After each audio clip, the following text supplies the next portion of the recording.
Sometimes the most unexpected purchases change everything. When 62-year-old Jakob Miller placed a modest bid on an abandoned Amish settlement, he wasn't looking for much.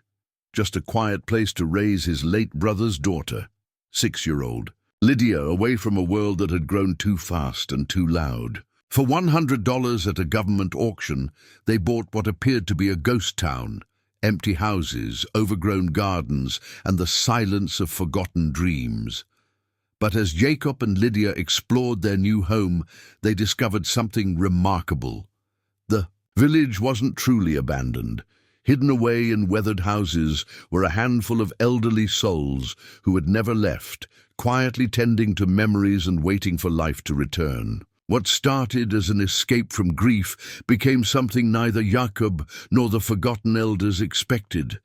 But would a widowed carpenter and a spirited little girl really have the power to breathe life back into a dying community? Before we jump back, tell us where you're tuning in from. And if this story touches you, make sure you're subscribed, because tomorrow I've saved something extra special for you. The morning mist clung to the Pennsylvania countryside like memories that refused to fade. Jakob Miller stood at the kitchen window of his small rental house, watching Lydia chase fireflies in mason jars she'd lined up along the porch railing, a ritual she'd maintained every dawn since her parents' accident 6 months ago. The child's laughter carried across the dew-laden grass, but Jakob heard the tremor beneath it, the careful way she held joy like something fragile that might break if squeezed too tight. "Uncle Jakob." Lydia's voice pierced the morning quiet, her small hands cupped around something precious. "Look what I've found." He stepped outside, his weathered boots creaking against the wooden steps. At 62, Jakob carried the kind of weariness that settled deep in a man's bones, not from age alone, but from loss. His brother Samuel's death had carved a hollow in his chest that seemed to echo with every breath. The drunk driver who'd taken Samuel and his wife Mary had left behind more than wreckage. He'd left a little girl who now flinched at the sound of car engines, and an uncle who'd never expected to become a father. "What is it, little dove?" Jakob asked, settling his large frame onto the porch steps beside her. Lydia opened her palms to reveal a worn wooden button, its surface smooth from countless hands. "It was buried under the apple tree.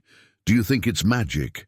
Jakob studied the button with the seriousness Lydia's discoveries always deserved.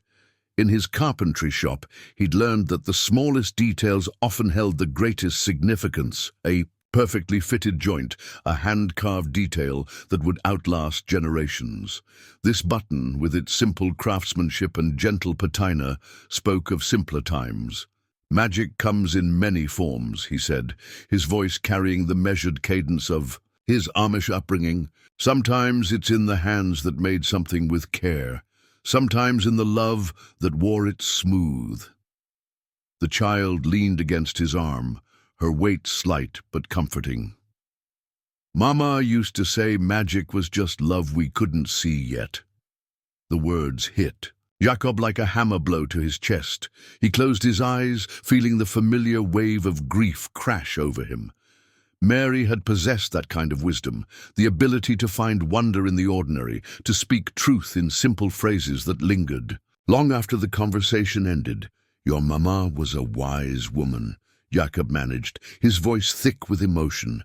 "Will we ever stop missing them?" Lydia asked, her blue eyes, so like Samuel's, searching Jacob's face for answers he didn't possess. Jakob pulled her closer, his calloused hands gentle against her golden hair. "Missing someone just means we loved them deeply.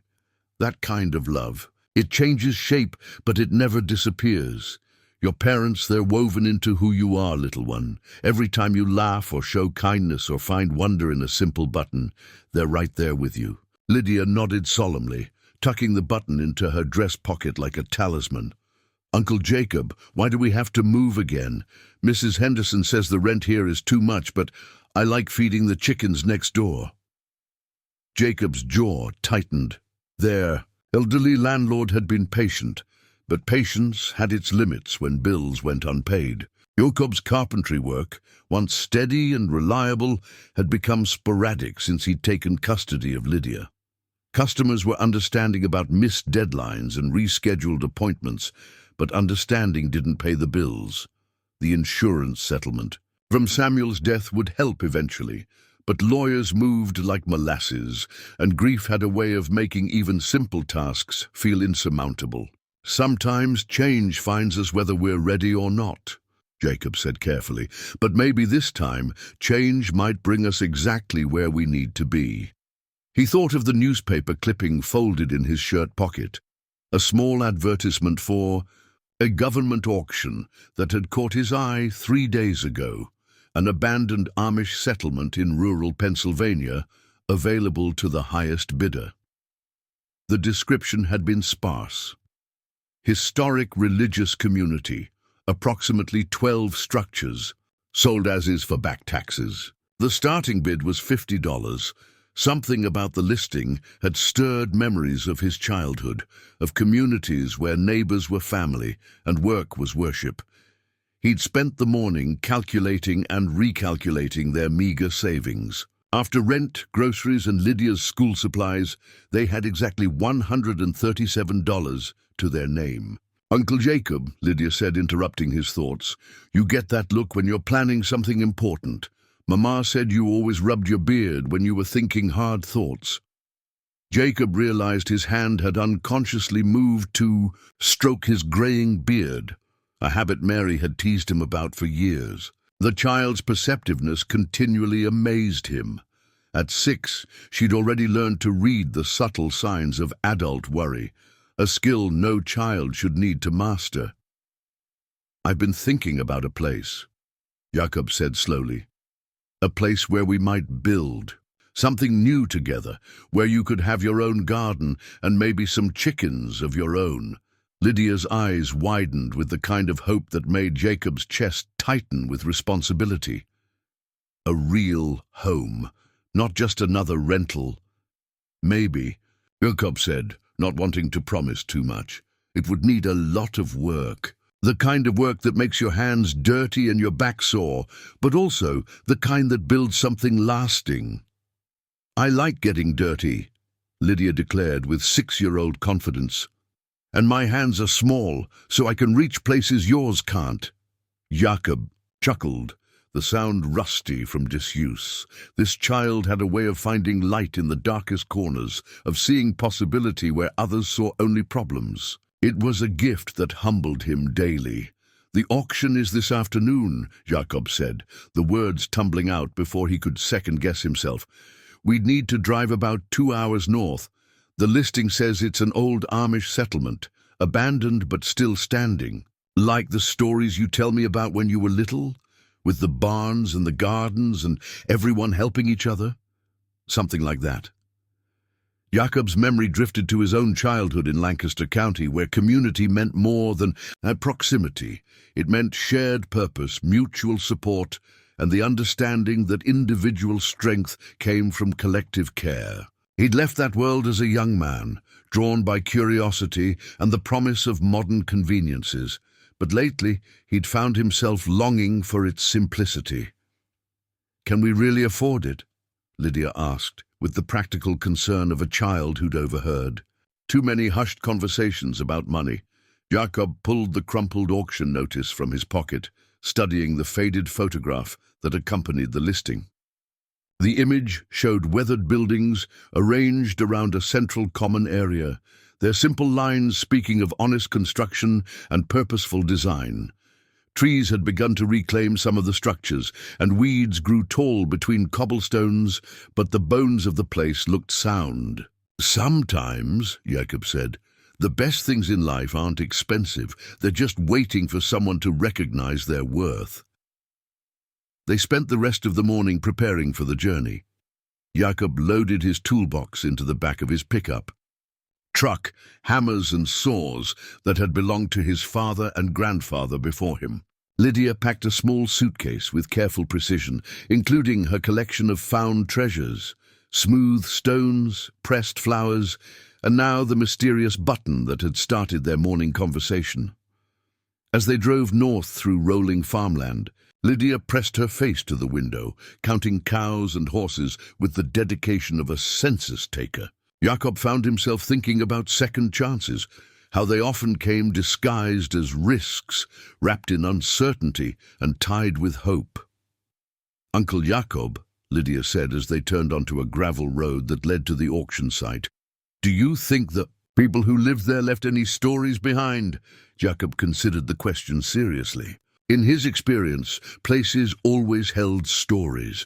In the wear patterns on floorboards, the height marks on door frames, the careful repairs that spoke of loving maintenance. Buildings were just wood and stone until people filled them with life. But once inhabited, they retained echoes of every joy and sorrow they'd witnessed. "I think every place holds the stories of the people who loved it," he said. "Our job might be to listen carefully enough to hear them." The auction site buzzed with the controlled chaos of serious bidders and curious onlookers.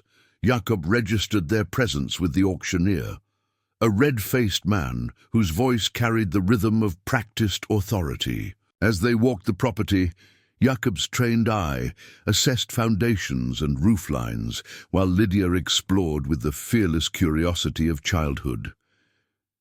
The settlement consisted of 12 buildings arranged in a rough circle around a central green space. The largest structure, clearly the meeting house, dominated the northern edge of the common area. Smaller houses, each showing the clean lines and practical design of Amish architecture, dotted the perimeter. A barn, partially collapsed but potentially salvageable, leaned against the afternoon sky like a tired old man catching his breath. "It's like a fairy tale village," Lydia whispered, her small hand finding Jakob's larger one. Jakob squeezed gently, understanding what she meant. There was something almost magical about the place, despite its obvious neglect, or perhaps because of it, like a sleeping beauty waiting for true love's kiss to restore its former glory. As the auction began, Jakob found himself bidding against only two other parties: a developer who spoke loudly about development potential, and an antique dealer interested primarily in salvaging architectural elements. When the bidding reached $75, the developer shook his head and walked away. At $90, the antique dealer followed suit. "Do I hear 100? The auctioneer called, his eyes scanning the small crowd. Jakob raised his heart hammering against his ribs like a carpenter's nail gun. $100, going once, going twice, sold to the gentleman with the beard. Lydia erupted in delighted squeals, throwing her arms around Jakob's waist with such enthusiasm that he nearly stumbled. For $100, less than a month's rent on their tiny house, they had purchased an entire village. As the crowd dispersed and paperwork was completed, Jakob and Lydia found themselves alone on their new property as the sun began its descent toward the horizon. The silence was profound, broken only by the whisper of wind through tall grass and the distant call of a red-winged blackbird. "It's ours now?" Lydia asked, her voice small in the vastness of their new responsibility. "It's ours now," Jakob confirmed, though the words felt surreal in his mouth. They walked slowly through their village as shadows lengthened, Lydia chattering about which house would be theirs and where she might plant a garden. Jakob listened with half his attention, while the other half catalogued the work ahead. Roofs that needed reshinging, windows that required reglazing, floors that would need refinishing. The task seemed overwhelming, but also oddly comforting. Work he could understand, work he could control. As they approached the largest house, a two-story structure with a wraparound porch, Lydia suddenly stopped. "Uncle Jakob," she whispered, tugging on his sleeve. "Look." Through the evening gloom, they could see a faint light flickering in one of the upstairs windows. Jakob's breath caught in his throat. According to the auction paperwork, the settlement had been abandoned for over 3 years. The electricity had been disconnected long ago. Yet there, Unmistakable in the gathering darkness was the warm glow of what looked like candlelight. "Is someone home?" Lydia asked, her voice mixing wonder with just a touch of fear. Jakob's hand instinctively moved to his chest, where his heart had begun to race. They weren't alone in their ghost town, after all. Someone, or something, had been waiting for their arrival. "I think," Jakob said slowly, "we're about to meet our neighbors." The candlelight flickered again, casting dancing shadows against the upstairs window, like fingers beckoning them forward. Jakob's grip tightened on Lydia's small hand as they stood frozen in the twilight, the weight of their $100 purchase suddenly feeling far more significant than any property deed could convey. "Maybe they're ghosts," Lydia whispered, though her tone carried more curiosity than fear. "Mama used to say, ghosts are just people who forgot how to leave." "Let's hope they're the friendly kind," Jakob murmured, his carpenter's instincts warring with his protective urges. Every rational part of his mind screamed that they should retreat to the truck, drive back to their rental house, and return in the morning with proper authorities. But something deeper, perhaps the same inexplicable pull that had driven him to bid on this place, urged him forward. As they approached the house, their footsteps crunched softly on the overgrown gravel path. The structure loomed before them, its weathered clapboard siding silvered by moonlight.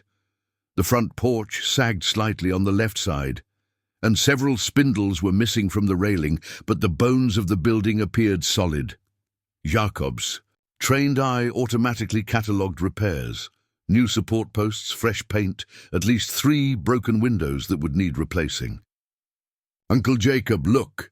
Lydia pointed toward the porch, where a rocking chair sat motionless in the shadows. Someone left their chair out. As they drew closer, Jakob could see that someone had indeed been tending to this supposedly abandoned property. The porch had been swept recently, and a small collection of earthenware pots containing withered herbs lined the edge of the steps. A hand-carved walking stick leaned against the doorframe, its surface polished smooth by years of use. The front door stood slightly ajar, revealing nothing but darkness beyond. Jakob hesitated, his knuckles poised to knock. What did one say when greeting the inhabitants of a place one had just purchased at auction? The etiquette books had never covered this particular social situation. "Hello?" he called softly, his voice carrying the careful respect his Amish upbringing had ingrained. "My name is Jakob Miller. I don't mean to disturb you, but I believe there's been some confusion about this property." Silence answered him, so complete that Jakob could hear his own heartbeat thundering in his ears. Then, from somewhere deep within the house, came the soft shuffle of footsteps on wooden floors. The candlelight in the upstairs window suddenly extinguished, plunging that portion of the house into darkness. A moment later, a different light appeared, closer now, moving downward as if someone were descending stairs. The glow grew stronger, and Jakob could make out the flickering dance of flame against the interior walls. "Please," Jakob called again, his voice gentler now. "We're not here to cause trouble. I just purchased this property at auction today, and I had no idea anyone was still living here." The footsteps stopped. For a long moment, the only sound was Lydia's breathing beside him, quick and shallow with excitement rather than fear. Then slowly the front door creaked open wider. In the doorway stood the most ancient woman Jakob had ever seen. She couldn't have been taller than 5 feet, her frame bent with the weight of decades, but her eyes, pale blue and sharp as winter frost, held an intelligence that seemed to pierce straight through to his soul. She wore a simple dark dress, her silver hair hidden beneath a black bonnet, and in her gnarled hands she held an old-fashioned oil lamp that cast golden light across her weathered features. "Auction," she said, her voice paper-thin but carrying the strength of absolute conviction. "Nobody told me about any auction." Jakob felt his chest tighten with sympathy and confusion. "Mom, I'm so sorry. The county listed this as an abandoned property. I had no idea." "Abandoned?" The woman's eyebrows shot up, and for a moment Jakob glimpsed the formidable person she must have been in her younger years. "Young man, I've been tending this place for nigh on 40 years. Just because the rest of them wandered off doesn't mean it's abandoned." Lydia tugged on Jakob's coat sleeve, her whisper barely audible. "Uncle Jakob, she looks like the grandmother in my storybook, the one who knew all the magic words." The old woman's sharp gaze shifted to Lydia, and something in her expression softened like ice beginning to thaw. "And who might this little sparrow be?" "I'm Lydia," the child said with the fearless honesty of 6-year-olds. "Are you the one who's been keeping the ghosts company?" A sound escaped the woman that might have been laughter if it weren't so rusty from disuse. "Ghosts, is it?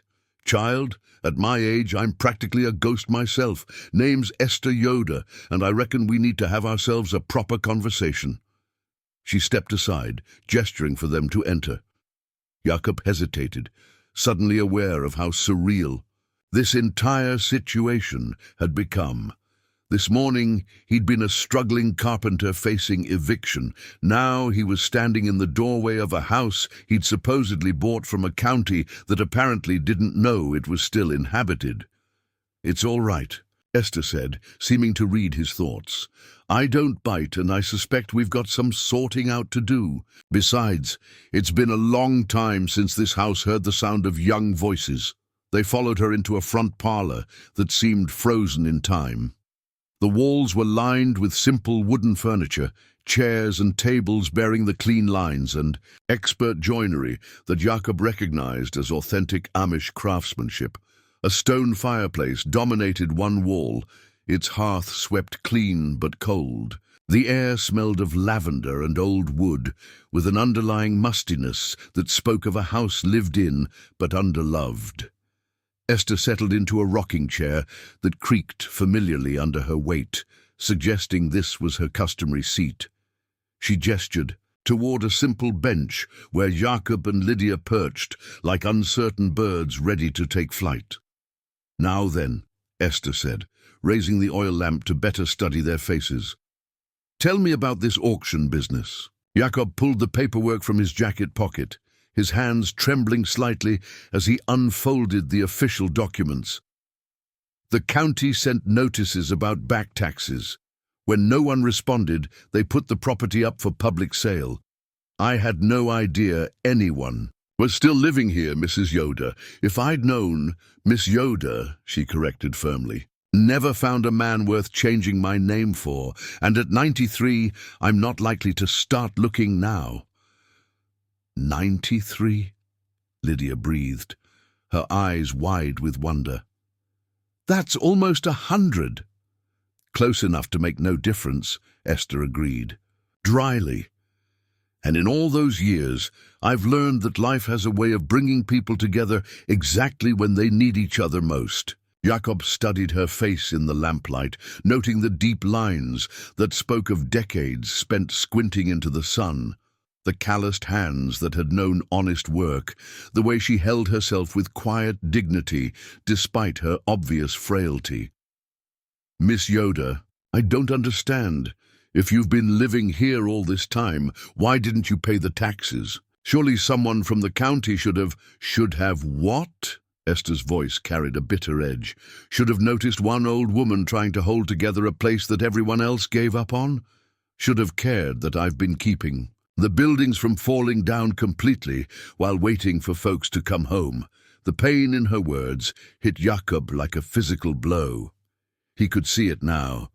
This elderly woman, alone in an entire village, tending to empty houses like a shepherd, watching over a flock that would never return. "The others," Jakob said gently, "what happened to them?"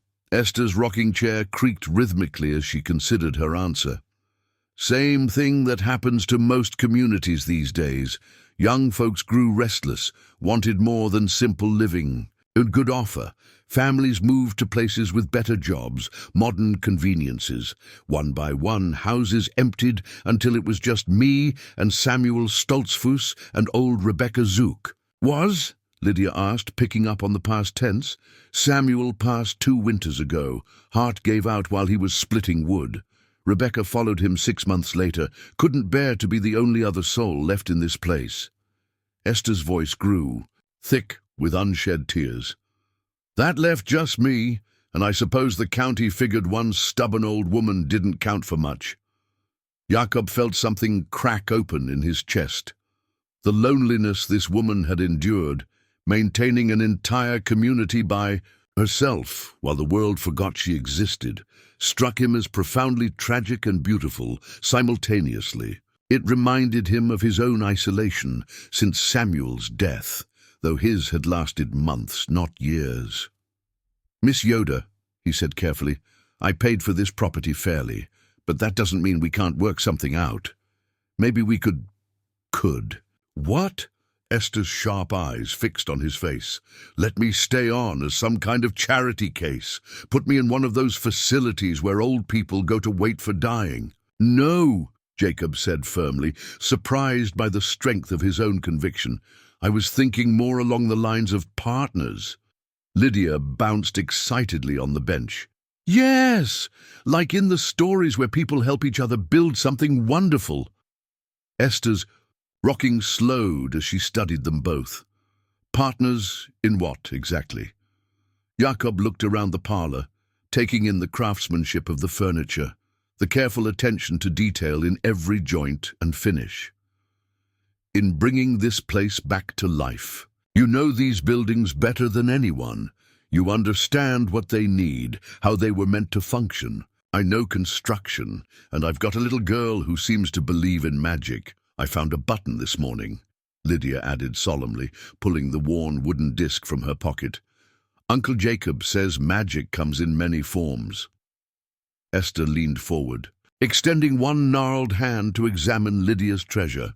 As her fingers touched the smooth wood, her entire demeanor shifted. Her breath caught, and her eyes filled with tears that threatened to spill over. "Where did you find this, child?" she whispered. "Under the apple tree at our old house," Lydia said. "But maybe it wanted to come here with us." Esther's hands trembled as she held the button up to the lamplight. "This belonged to my mother. She lost it from her Sunday dress more than 70 years ago. We searched everywhere. She was heartbroken because it had been her mother's before that." The room fell silent, except for the whisper of Esther's tears finally breaking free. Jakob felt goosebumps rise along his arms as he watched this mysterious reunion between a lost object and its owner's daughter, facilitated by a 6-year-old who collected treasures with the dedication of a museum curator. "How is that possible?" Jakob breathed. Esther wiped her cheeks with the back of her hand, her composure slowly returning. "I stopped questioning the impossible when I turned 80. Life's too short and too strange to waste time on logic that can't explain miracles." She pressed the button gently back into Lydia's palm. "This found its way to you for a reason, little sparrow. Maybe the same reason that brought you both here tonight." Lydia closed her fingers around the button, her face serious with the weight of responsibility. "Maybe it's telling us we're supposed to be here, together." Jakob looked from the child to the elderly woman, seeing something he hadn't expected to find when he'd bid on an abandoned property that morning. He saw family, not the kind bound by blood or marriage, but the deeper kind forged by need and choice and the mysterious workings of providence. "Miss Yoder," he said softly, "would you be willing to show us the rest of the village? All of it, including whoever else might be waiting in those other houses?" Esther's eyes widened with surprise. "You know about the others," I suspected. "A place this size, this carefully maintained, one person couldn't do it all alone." A slow smile spread across Esther's weathered features. "You're sharper than most, Jakob Miller. Yes, there are others. 4 of us left, actually. We've been keeping to ourselves, trying not to draw attention. Figured if nobody knew we were here, nobody could make us leave." "Well," Jakob said, standing, and extending his hand to help her up, "now somebody does know you're here, and that somebody just became your business partner." As they prepared to venture out into the night to meet the other hidden residents, Lydia slipped her small hand into Esther's papery one. "Miss Esther, do you think the people who used to live here left their stories behind?" Esther squeezed the child's hand gently. "Oh, little sparrow, this place is positively bursting with stories, and I think you and your uncle might just be the ones to help us write some new ones." They stepped out into the cool evening air, lantern in hand, ready to discover exactly what they had purchased for $100. Behind them, the house seemed to exhale, as if it too were ready for whatever came next. The lantern cast wavering circles of light as they made their way across the village green, their footsteps muffled by grass that had grown wild in the absence of regular tending. Esther moved with surprising steadiness for her age, though Jakob noticed how she paused occasionally to catch her breath, one hand pressed against her chest. "That house there," Esther said, pointing toward a smaller dwelling with a distinctive curved roofline. "That's where Miriam Byler lives. She's been here almost as long as I have. Came as a young bride in 1962 and never left, even after her husband passed 15 years ago." As they approached, Jakob could see warm light seeping through the edges of heavy curtains. The front garden, unlike the wild growth elsewhere, showed signs of careful cultivation. Neat rows of late-season vegetables lined a small plot, and herbs hung in bundles from the covered porch rafters. "Miriam!" Esther called softly. "We have visitors, the good kind." The curtain twitched, revealing a sliver of face peering out. After a moment's hesitation, the front door opened to reveal a woman in her early 80s, her steel-grey hair braided and pinned in a practical bun. She wore a dark blue dress with a white apron, and her hands, flour-dusted and strong, suggested she'd been interrupted in the middle of evening baking. "Esther Yoder, what are you doing wandering around in the dark with strangers?" Miriam's voice carried the authority of someone accustomed to being the voice of reason in any situation.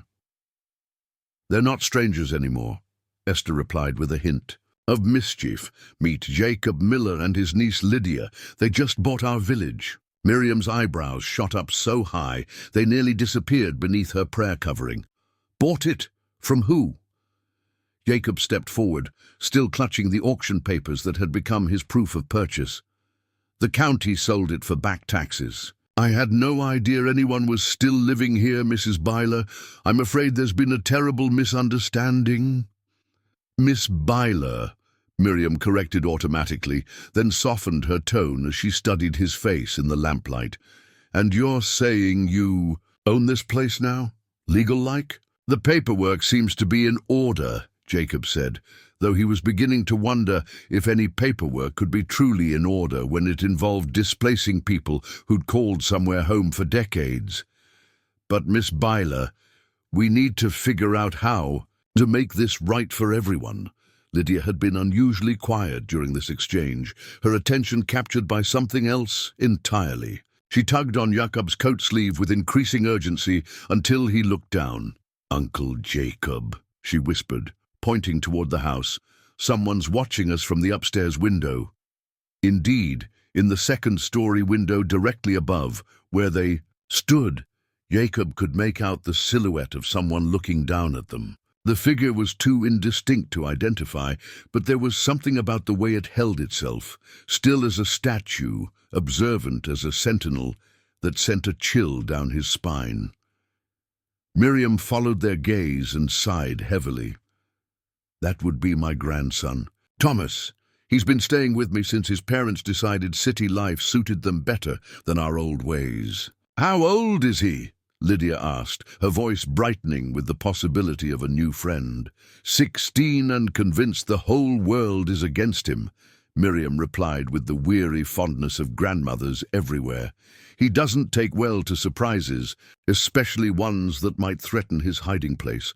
As if summoned by their conversation, the front door opened wider, and a tall, lanky teenager emerged onto the porch. His dark hair hung in carefully disheveled waves that spoke of considerable time spent perfecting their casual appearance, and his clothes, jeans and a black hoodie, marked him as decidedly not Amish, despite his current living situation. "Gran, what's going on?" Thomas asked, his voice carrying the particular blend of boredom and suspicion that seemed to be standard equipment for 16-year-olds. "These folks say they bought the village," Miriam explained. "We're trying to sort out what that means for all of us." Thomas's gaze shifted from Jakob to Lydia and back again, his expression unreadable. "You're going to kick us out, aren't you? Just like everyone else who decides we don't matter." The pain beneath his defensive words struck Jakob like a physical blow. He recognized that particular brand of hurt, the kind that came from being abandoned by people who were supposed to stay, from learning too young that the world could be cruel and arbitrary. "Son," Jakob said gently, "I don't know what you've been through, but I can promise you that kicking anyone out is the last thing on my mind." "Right," Thomas said, his tone dripping with skepticism. "And I'm supposed to just believe that because you say so?" "Thomas," Miriam's voice carried sharp rebuke, "mind your manners. These people didn't have to come introduce themselves. They could have just shown up tomorrow with eviction notices." But Jakob held up a hand, stopping her correction. "No, he's right to be suspicious. People have probably made him promises before that they didn't keep. Why should he trust a stranger with a piece of paper?" Thomas blinked, clearly not expecting this response. His defensive posture wavered slightly, like a guard whose expected attack had failed to materialize. Lydia, meanwhile, had been studying. Thomas, with the intense focus she usually reserved for particularly interesting insects or unusually shaped clouds. "Are you hiding from something?" she asked with the directness that only small children could manage. "Lydia," Jakob warned gently, but Thomas surprised them all by answering. "From everything, kid. From parents who think I'm a disappointment. From a school where I don't fit in. From a world that moves too fast and expects too much." He looked directly at Jakob. "Gran's the only person who doesn't try to fix me or change me or make me into someone I'm not." The honesty in his admission hung in the air like incense, sacred and raw. Jakob felt something shift in his chest, a recognition of kindred spirits, adrift in a world that seemed increasingly hostile to gentle souls and quiet dreams. "I know something about hiding," Jakob said softly. "Sometimes the only way to survive is to find a place where the world can't reach you." "Is that what this is for you?" Thomas asked, and for the first time his voice carried genuine curiosity rather than defensive posturing. "Some kind of escape?" Jakob considered the question seriously. "Maybe it started that way. Lydia and we've had some hard months, lost some people we loved, lost our sense of where we belonged. When I saw the listing for this place, something about it called to me. Like a lighthouse," Lydia added solemnly. "Mama used to say lighthouses aren't built to hide in, they're built to guide people home." The simple wisdom of her words seemed to settle over the group like a warm blanket. Even Thomas's rigid posture relaxed slightly, as if her childish faith had permission to penetrate defenses he'd spent months constructing. "Well," Miriam said finally, breaking the charged silence, "I suppose we should introduce you to the others. Before we make any grand plans about lighthouses and homecoming." She gestured toward the far end of the village, where two more houses showed signs of habitation. "Moses Lapp lives in the blue house.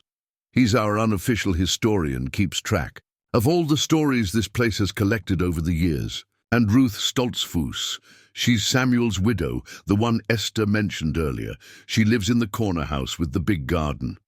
"Wait," Jakob said, a cold realization washing over him. "I thought you said Samuel died 2 winters ago?" "That was Samuel Stoltzfus the younger, Ruth's son," Esther clarified. "Ruth's husband was Samuel Stoltzfus the elder. He passed nearly 20 years ago. It gets confusing when families stay in the same place for generations." "Ruth took her son's death particularly hard," Miriam added quietly. "She hasn't been quite the same since. Sometimes she talks to him like he's still there, helping in the garden or sitting on the porch in the evening." The weight of accumulated grief in this small community pressed down on Jakob like a physical presence. These weren't just elderly people who'd been forgotten by progress. They were the keepers of countless memories, the last witnesses to a way of life that was disappearing one empty house at a time. "Maybe that's exactly what this place needs," Lydia said, her small voice cutting through the adult contemplation with startling clarity. "More people to help carry all the stories." Thomas looked down at her with something approaching admiration. "You're pretty smart for a little kid." "I'm 6, Lydia replied with dignity, "and Uncle Jacob says 6 is old enough to understand that people need each other." As they began walking toward Moses Lapp's house, Thomas fell into step beside them. "So what's your plan?" he asked Jakob, "assuming you're not just going to sell this place to developers or something." Jakob thought about the question as they navigated the uneven path. What was his plan? This morning, his biggest concern had been making next month's rent. Now he found himself the owner of an entire village, populated by people whose stories he was only beginning to understand. "Honestly," Jakob said, "I don't have a plan yet, but I think maybe that's okay. Some things are too important to rush into with predetermined ideas. The best plans grow from understanding what's already here," Esther added, her voice carrying the wisdom of someone who'd watched too many well-intentioned schemes fail for lack of foundation. As they approached Moses Lapp's house, Jakob caught sight of someone watching them from behind the curtained windows, another pair of eyes, another story, another life that had somehow become entangled with his and Lydia's. In the space of a single evening, the village was revealing itself to be far more complex than any auction listing could have conveyed. But as he felt Lydia's small hand slip into his and noticed Thomas walking closer to their group rather than maintaining his previous distance, Jakob began to suspect that complexity might be exactly what they needed. After all, simple problems rarely required the kind of comprehensive healing they were all seeking. Moses Lapp's house glowed with the warm light of what appeared to be dozens of candles, their flickering illumination dancing across windows that had been carefully cleaned. Despite the general neglect of the surrounding structures, as they approached the front door, Jakob could hear the soft scratching of a pen against paper, someone writing with the focused intensity of a scholar deep in important work. "Moses," Esther called gently, "we have company. The new owners of our village." The scratching stopped immediately. After a moment, shuffling footsteps approached the door, accompanied by what sounded like books being hastily stacked and papers being shuffled into order. "New owners?" came a voice from within, cultured and precise despite its obvious age. "Well, that's certainly unexpected. Just a moment, please."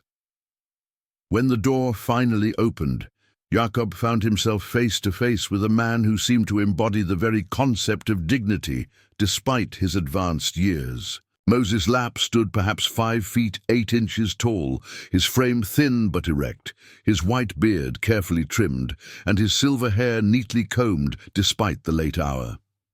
He wore wire-rimmed spectacles that magnified eyes the color of autumn leaves, and his simple dark clothing was impeccably clean and pressed. "Good evening," Moses said, his voice carrying the careful diction of someone who had spent a lifetime reading aloud to children and grandchildren. "I am Moses Lapp. Esther tells me you've purchased our community." "Yes, sir," Jakob replied, struck by the man's formal courtesy. "Though I'm beginning to understand that purchase might not be the right word. It seems more like I've been invited to join something that was already here." Moses studied Jacob's face with the penetrating gaze of someone accustomed to reading character in subtle expressions and word choices. After a moment, his stern features softened into what might have been approval. "An interesting perspective," Moses said. "Most people who acquire property think first in terms of possession and control. You speak as someone who understands stewardship." "Uncle Jacob builds things," Lydia offered helpfully. "He says the best builders listen to what a place wants to become. Moses's eyebrows rose with genuine interest. A philosopher as well as a carpenter, I see. Please come in.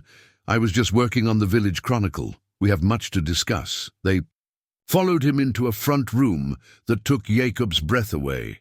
Every wall was lined floor to ceiling with bookshelf upon bookshelf, their contents ranging from leather-bound volumes that looked centuries old to composition notebooks with handwritten labels.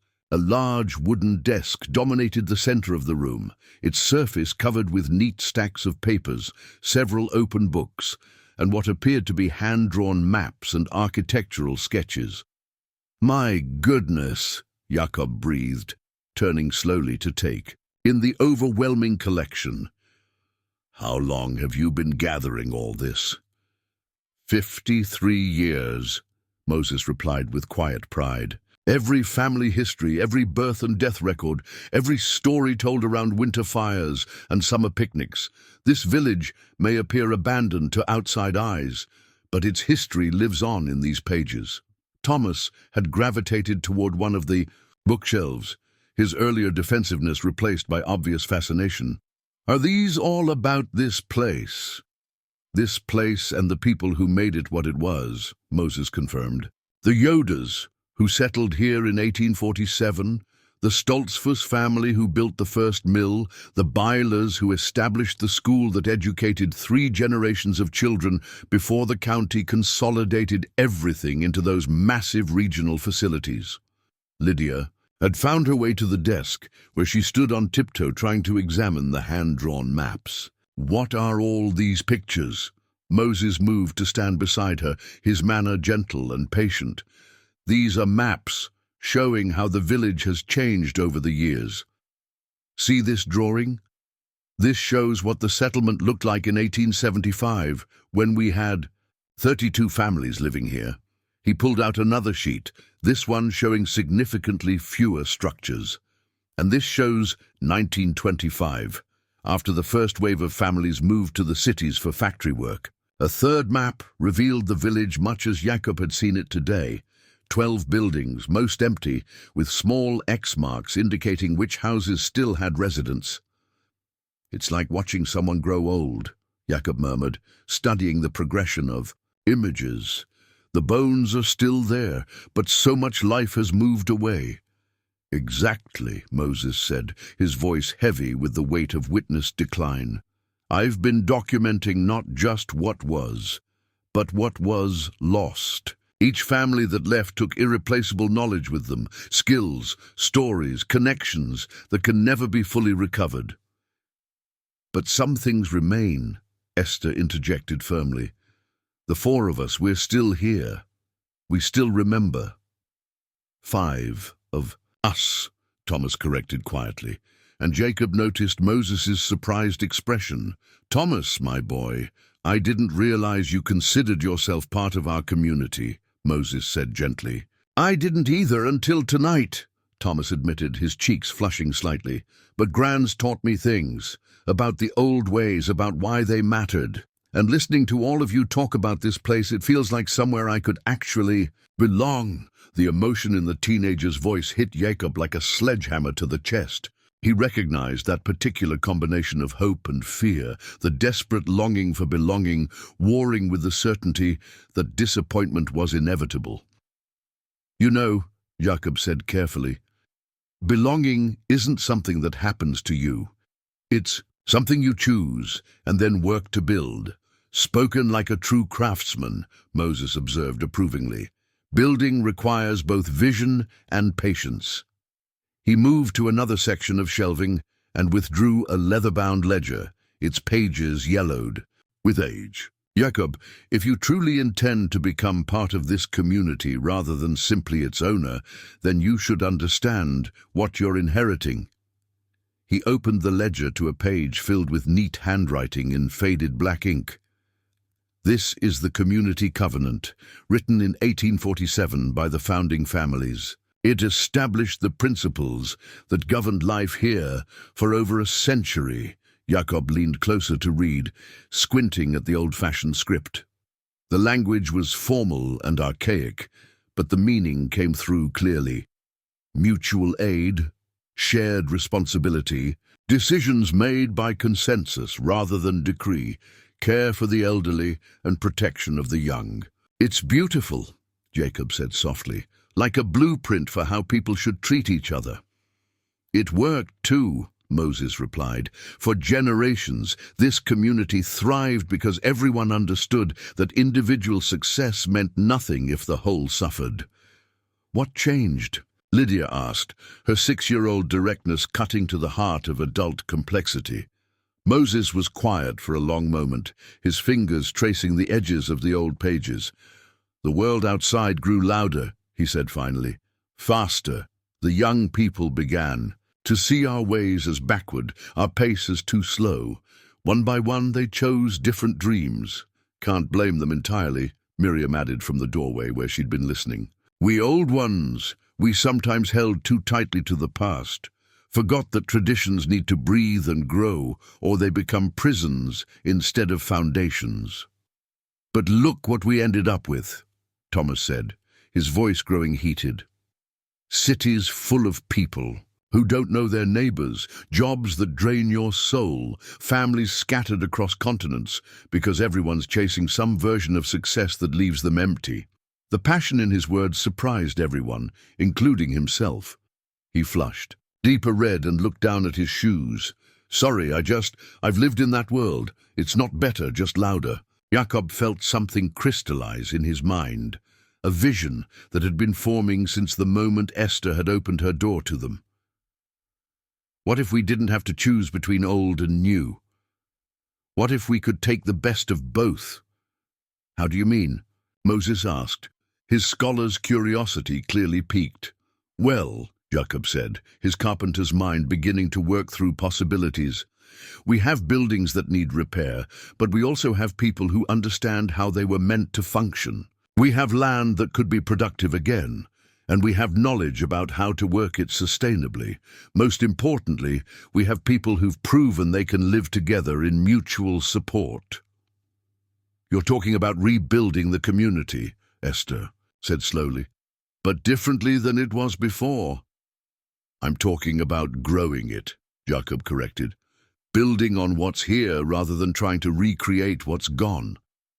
Lydia had been quiet during this exchange, but now she looked up from the maps she'd been studying. "Uncle Jakob, remember what you said about houses holding stories? What if we made this place somewhere new stories could grow?" The simple profundity of her observation settled over the room like benediction. Jakob looked around at the faces surrounding him, Moses with his careful preservation of memory, Esther with her stubborn refusal to abandon her post, Miriam with her practical wisdom, Thomas with his desperate hunger for authentic connection, and Lydia with her fearless faith in possibility. "We'd need to talk to Ruth first," Moses said thoughtfully. "She's been the most affected by all the losses. Without her blessing, any plans we make would be incomplete." "And we'd need to understand exactly what we're working with," Jakob added. "Every building, every piece of infrastructure, every resource that's still functional." "I can help with that," Thomas offered, his earlier sullenness completely gone. "I'm good with computers, research, figuring out how things work. And I'm not afraid of hard physical labor."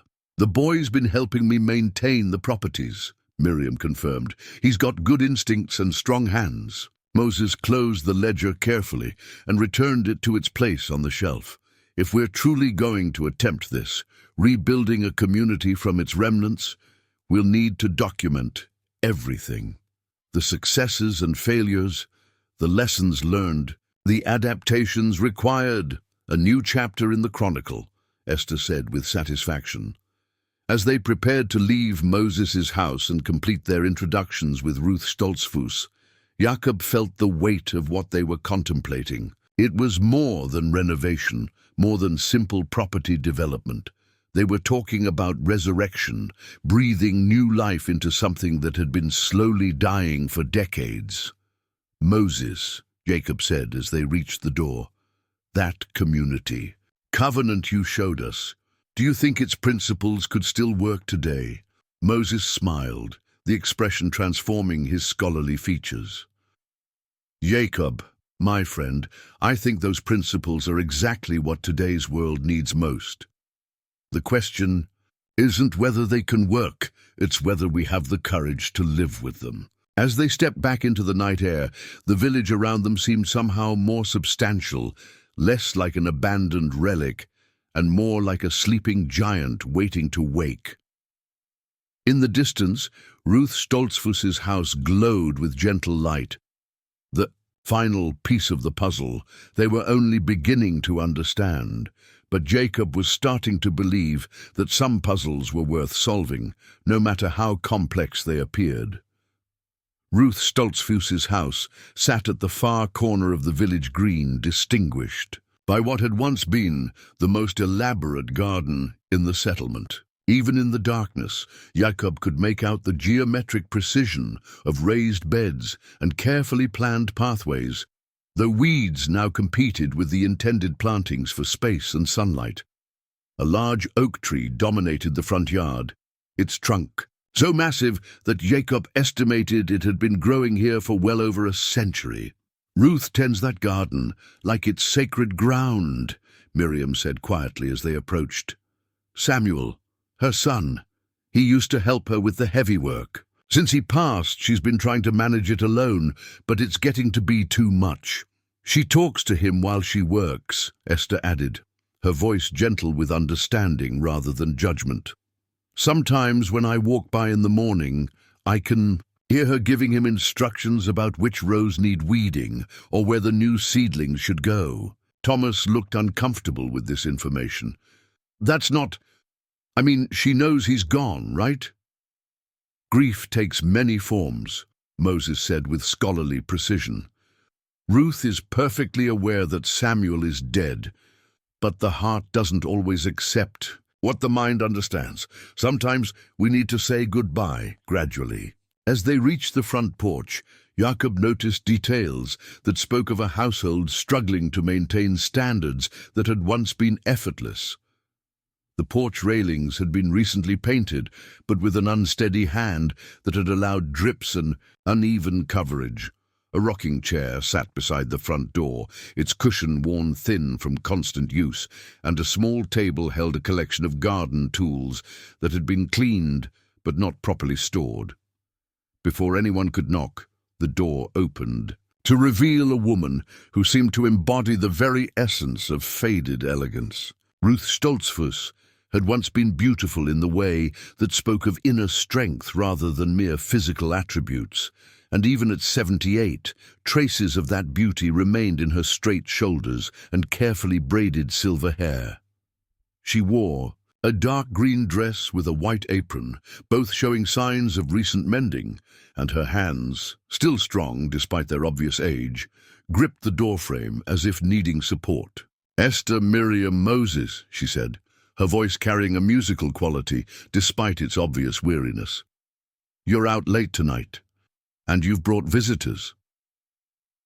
"Ruth, dear, these are the people I told you about," Esther said gently. "Jakob and Lydia Miller, they purchased the village today." Ruth's reaction was immediate and visceral. Her face went pale, and she gripped the doorframe so tightly that her knuckles turned white. "Purchased? But nobody told me. Samuel said we'd have more time to figure things out." She stopped abruptly, her hand flying to her mouth as if she could recall the words. The silence that followed was heavy with the weight of grief that had worn thin. The boundaries between past and present. Jakob stepped forward carefully, his voice as gentle as he could make it. "Mrs. Stoltzfus, there's been a misunderstanding. The county listed this as abandoned property, but clearly that's not the case. We're not here to displace anyone." "It's Miss Stoltzfus," Ruth corrected automatically, then seemed to realize what she'd said. I was married, but I've been using my maiden name since Samuel passed. It helps me remember who I was before all the losing started." The pain in her words hit Jakob like a physical blow. He could see it clearly now. This woman had lost not just her son, but her sense of identity, her place in the world. her reason for maintaining the elaborate systems of care that had once given her life meaning. Lydia, with the intuitive wisdom that seemed to guide her interactions with wounded souls, stepped forward and held out her small hand. "Miss Ruth, I'm Lydia. Uncle Jacob says when people are sad, sometimes they need help remembering that beautiful things can still grow." Ruth stared down at the child's outstretched hand for a long moment, then slowly extended her own. When their fingers touched, something in Ruth's expression shifted, not quite hope, but perhaps the possibility of hope. "You're very young to understand such things," Ruth said softly. "I'm 6, Lydia replied with her characteristic dignity. "But I've learned that sad and beautiful can live in the same place, like your garden. It's sad because someone you love isn't helping anymore, but it's still beautiful because love doesn't die just because people do." Ruth's composure cracked, and tears began streaming down her cheeks. But instead of the bitter weeping Jakob had expected, these tears seemed cleansing, as if Lydia's simple truth had permission to release something that had been held too tightly for too long. "Samuel loved that garden," Ruth whispered. "Every plant, every pathway, we planned it all together. He said it would be our legacy, something that would outlast us both." "Then it's working," Jakob said gently. "Because here we all are, talking about him, remembering what he cared about. Legacy isn't just about what stays, it's about what inspires people to keep building." Ruth wiped her eyes with the back of her hand, studying Jakob's face with the careful attention of someone who had learned to be wary of false comfort. "You speak like someone who understands loss." "I lost my brother 6 months ago," Jakob admitted. "Samuel was Lydia's father. We've been figuring out how to carry on without him, how to honor what he built while finding our own way forward." The connection was immediate and profound. Ruth straightened slightly, her posture shifting from defensive to receptive. "Another Samuel taken too soon. The world seems to have too little patience for good men. Maybe that's why the ones who remain need to work twice as hard to keep their memory alive," Moses suggested gently. Ruth nodded slowly, then seemed to make some internal decision. "Please come in. If we're going to discuss the future of this place, we should do it properly." They followed her into a front parlor that spoke of decades of careful maintenance and loving attention to detail. The furniture was simple but expertly crafted, each piece positioned with the precision of someone who believed that surroundings reflected character. The walls were decorated with framed photographs spanning multiple generations, and Jakob could see the progression of family history in faces that shared similar features across decades of change. But it was the corner of the room that truly captured Jakob's attention. There, arranged on a small table like a shrine, sat a collection of objects that clearly belonged to Ruth's deceased son. A pair of work gloves, a pocket watch, a small wooden carving of a bird, and a leather-bound notebook with pages that showed the wear of frequent handling. "I keep his things where I can see them," Ruth explained, noticing Jakob's gaze. "People tell me I should put them away, move on, stop living in the past. But they were part of him, and he was part of me. Putting them in a box feels like burying him twice." "Maybe the question isn't whether to keep them out or put them away," Lydia said thoughtfully. "Maybe it's about finding ways to let them help with new things." Ruth tilted her head, clearly intrigued by this perspective. "What do you mean, child?" "Well," Lydia said, settling cross-legged on the floor with the unself-conscious ease of childhood, "Uncle Jacob keeps Daddy's tools in his truck, not hidden away, but not sitting on a shelf either. He uses them for building things, so it's like Daddy is still helping make beautiful things happen." Jakob felt his throat tighten with emotion.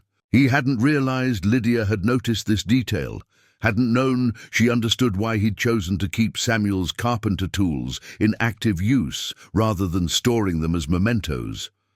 "The child has wisdom," Moses observed. Perhaps the best way to honor the dead is not to preserve them in amber, but to let their influence continue shaping the world they left behind. Ruth picked up the leather notebook from the memorial table, her fingers tracing its worn cover with reverent care. Samuel wrote in this every day, observations about the garden, ideas for improvements, notes about which varieties grew best, in different conditions.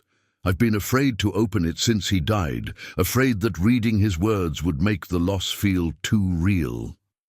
Or maybe, Thomas suggested quietly, reading his words would make his knowledge feel too valuable to waste. The teenager's insight surprised everyone, including himself. His cheeks flushed, but he continued. I mean, if he spent years figuring out how to make things grow in this soil, in this climate, wouldn't he want that knowledge to keep helping, even if he couldn't be here to use it himself? Ruth stared at Thomas for a long moment, then slowly opened the notebook to a random page. Her voice was barely above a whisper as she read, "The tomatoes in the east corner are responding well to the compost mixture. Ruth thinks I'm putting too much coffee grounds in it, but she's wrong. They love the acidity. Note, plant the basil closer next year. The companion planting is working better than expected." Despite her tears, Ruth smiled. He was so stubborn about that compost recipe. I told him coffee grounds would make the soil too acidic, but he insisted on trying anyway. And he was right? Jakob asked. Completely right, Ruth admitted with a mixture of pride and exasperation. The best tomatoes we ever grew. I still use his recipe, though I've never admitted it to anyone. Samuel sounds like he was a good experimenter, Lydia observed. People who try new things and write down what happens, they're helping everyone. Who comes after them? Ruth closed the notebook carefully, but instead of returning it to the memorial table, she held it against her chest. He would have liked you, child. He always said the best gardeners were the ones who paid attention to what the plants were trying to tell them. The conversation continued for another hour, touching on practical matters, the current state of the various buildings, the infrastructure that would need repair, the legal complexities of establishing a new form of community ownership. But underneath the practical discussions, Jakob could sense something deeper taking root. These people, isolated by circumstance and abandoned by the world outside, were beginning to remember what it felt like to plan for a future rather than simply endure the present. As the evening wound down and they prepared to leave, Ruth made an unexpected request. Jakob, would you and Lydia like to see the garden? I know it's dark, but sometimes moonlight reveals things that daylight hides. They followed her through the back door onto a large covered porch that overlooked what Jakob could now see was an elaborate network of raised beds, fruit trees, and carefully planned pathways. Even in the silver wash of moonlight, the scale and ambition of the design was breathtaking. My goodness, Jakob breathed. This is incredible. How long did it take to establish all this? 23 years, Ruth replied with quiet pride. Samuel and I started with just a small vegetable patch, but every year we added something new. Trees, berry bushes, herb gardens, flowers to attract beneficial insects. It became our life's work.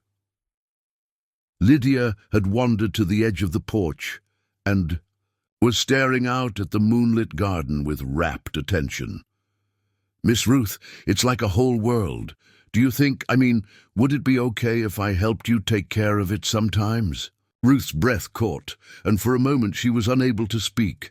When she finally found her voice, it was thick with emotion. Child, I can't think of anything that would make me happier. Gardens need young hands and curious minds to stay healthy. As they finally said their goodbyes and began the walk back across the village green, Jakob felt the weight of responsibility settling on his shoulders like a well-fitted yoke. These weren't just buildings he'd purchased. They were homes, filled with memories and tended by people who'd invested their lives in this place. Uncle Jakob, Lydia said quietly as they walked. I think we found something special here. "I think you're right, little dove," Jakob replied, pulling her closer against the cooling night air. "The question is whether we're strong enough to help it grow." Behind them, lights still glowed in the windows of their new neighbors, and Jakob could imagine each of them sitting with their own thoughts, contemplating the possibility that their long isolation might finally be ending. It was a beautiful thought, but also a daunting one. Building community required more than good intentions and mutual need. It required the kind of daily commitment that could weather disappointment, conflict, and the inevitable challenges that arose when different people tried to create something together. But as they reached their truck and began the drive back to their rental house, Jakob found himself thinking not about the challenges ahead, but about Ruth's garden, Moses' chronicles, Esther's stubborn faithfulness, Miriam's practical wisdom, and Thomas's hungry search for belonging. Together, they represented something precious that the world outside had largely forgotten: the knowledge of how to live in mutual dependence, how to create abundance through cooperation, how to build something that could outlast any individual life. Tomorrow, the real work will begin. 3 weeks had passed since that first evening in the village, and Jakob found himself waking each morning with the peculiar sensation that his life had been turned inside out in the most wonderful way possible. The rental house felt increasingly temporary, a way station between their old life of uncertainty and whatever they were building in their $100 village. Even Lydia seemed to sense the shift. She'd stopped arranging her treasures as if they might need to be packed at a moment's notice, and had begun talking about when we live in our real house rather than if. The morning routine had developed its own rhythm. Jakob would rise before dawn, load his truck with tools and supplies, then wake Lydia for the drive north to what they'd all begun calling simply the village. By the time they arrived, Esther would have coffee brewing in the main house. She'd given them permission to use it as a base of operations, and the others would gather for what had become their daily planning session. This morning, however, Jakob arrived to find the village buzzing with more activity than usual. Thomas was on the roof of Miriam's house, carefully removing damaged shingles and stacking them for disposal. Moses sat at a table he'd moved onto his front porch, surrounded by architectural drawings and what appeared to be engineering manuals borrowed from the county library. And in Ruth's garden, Lydia was following the older woman between the raised beds, listening with rapt attention as Ruth explained the intricacies of companion planting. "Morning, Jakob," Esther called from the main house porch. "You're just in. Time for the great infrastructure debate," Jakob approached, noting the mixture of excitement and frustration in her voice. "What kind of debate?" "The kind that happens when practical people realize that dreaming is easier than doing," Moses replied, looking up from his drawings with a rueful smile. "We've been trying to prioritize the work that needs to happen, and it turns out everything is both urgent and dependent on everything else." Miriam emerged from her house, her hair covered with dust and her sleeves rolled up for serious work. "The electrical system is completely shot in half the buildings," she reported. "We can live without it for now, but if we're serious about making this place livable for more than just hardy old folks, we need to bring everything up to code. And the plumbing in the main house dates to 1923, Esther added grimly. "It works mostly, but I wouldn't trust it through another hard winter." Thomas called down from the roof, "Plus at least 4 buildings need serious structural work before they're safe to occupy. The meeting house is the worst. That back wall is held up mostly by prayer and stubbornness." Jakob set down his toolbox and accepted the cup of coffee Esther offered, studying the faces around him. 3 weeks of daily work had transformed them all, but not in ways he'd expected. Rather than being worn down by the magnitude of the task, they seemed energized by it. Even their complaints carried the satisfaction of people who'd found purpose in meaningful labor. "What's our budget situation?" Jakob asked, though he suspected he knew the answer. "Tight," Moses replied diplomatically. The insurance settlement from your brother's estate helps, but materials costs are higher than any of us anticipated. If we're going to do this right, we need more resources than we currently have. Or, we need to be more creative about how we approach the problems, Thomas suggested, climbing down from the roof with the easy confidence of someone who'd discovered he enjoyed physical challenges. I've been researching alternative building techniques, sustainable materials, ways to do quality work without breaking the bank. Jakob raised an eyebrow. What kind of alternatives? Thomas's face lit up with enthusiasm.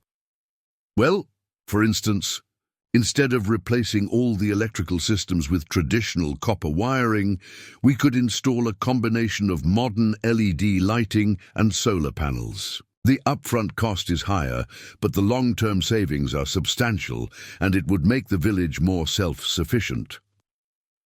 And for the plumbing, Miriam added, Ruth found information about grey water recycling systems that could handle wastewater treatment on-site.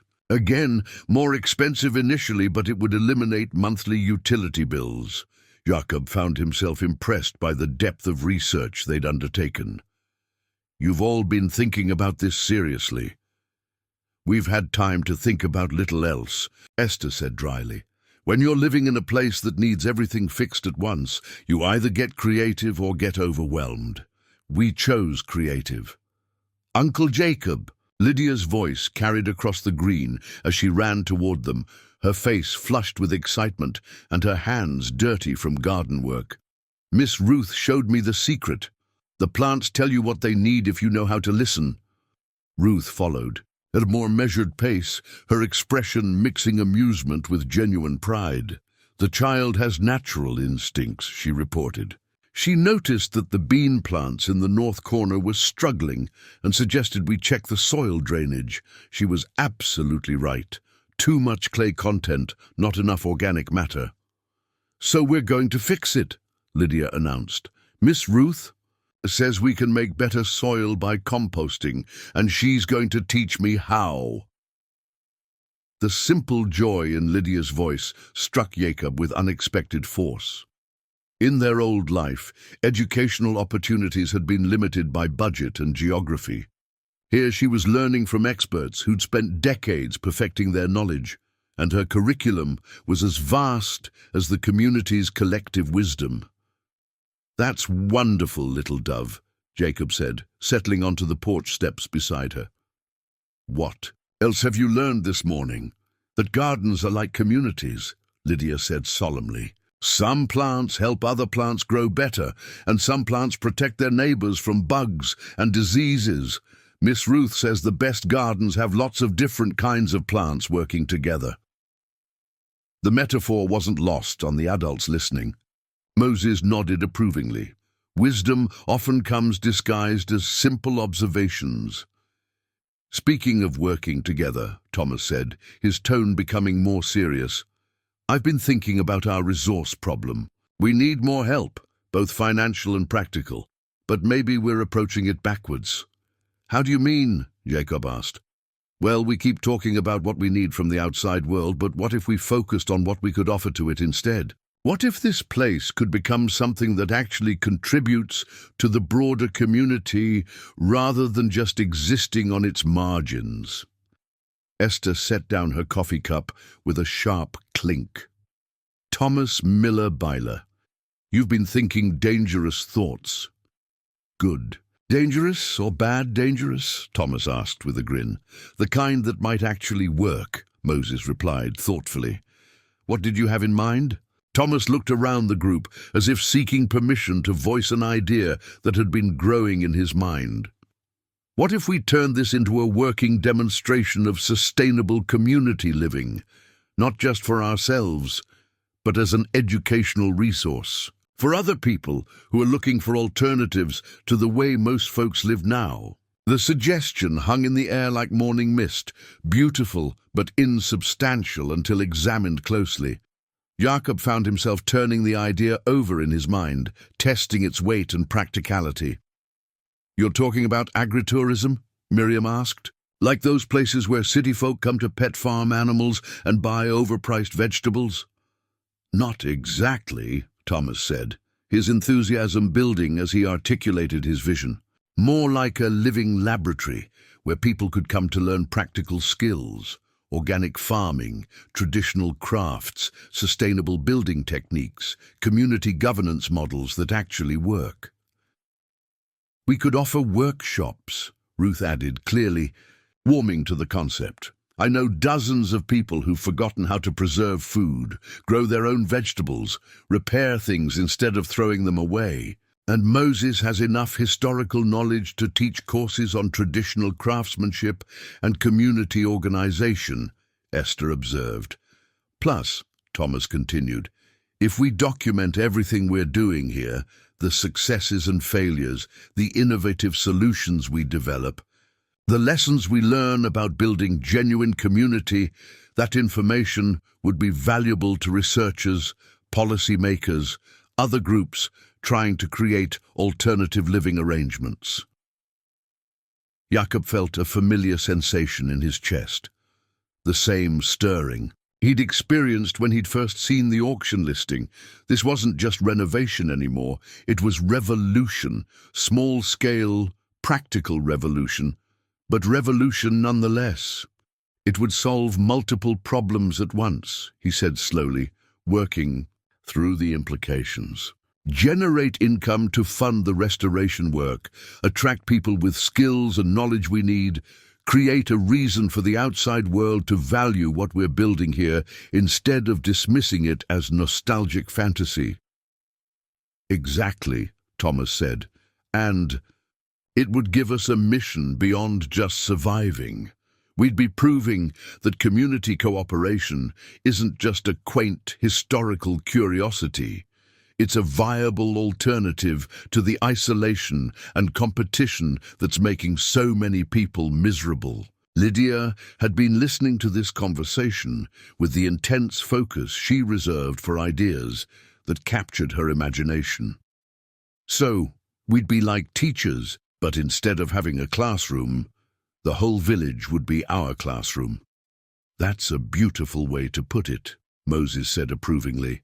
A classroom without walls, where the curriculum is learning how to live well together.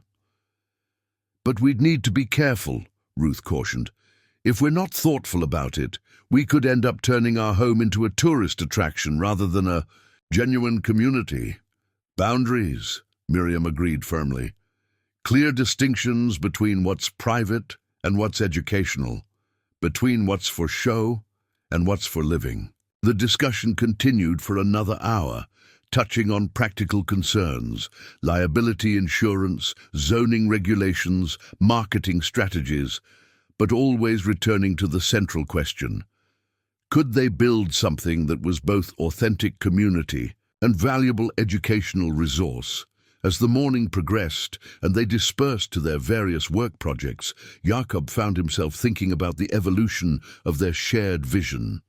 3 weeks ago, they'd been focused simply on survival, making the buildings habitable, establishing basic systems for daily life. Now they were contemplating something far more ambitious, creating a model for how communities could function in an age of increasing isolation and environmental challenge.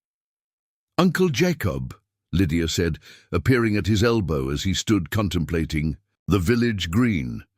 Do you think other people would really want to learn how to live like this? Jakob considered her question seriously. In his own life, he'd witnessed the hunger for authentic connection, for meaningful work, for the kind of deep satisfaction that came from building something lasting with people you cared about. The modern world offered many conveniences, but it seemed increasingly unable to provide the fundamental human needs for community and purpose. I think, he said finally, there are more people searching for what we're building here than any of us realize. The question is whether we'll be brave enough to share it when we figure out how to make it work. As afternoon shadows began to lengthen across the green, Jakob noticed something that stopped him in his tracks. For the first time since their arrival, all 5 residents of the village were working outside simultaneously.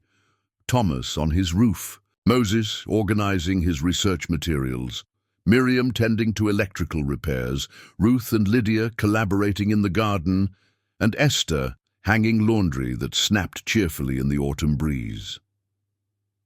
The scene struck him as profoundly beautiful, not because of its picturesque qualities, but because of what it represented.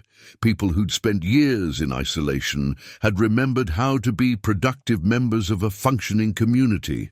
They were no longer just surviving in parallel lives. They were building something together.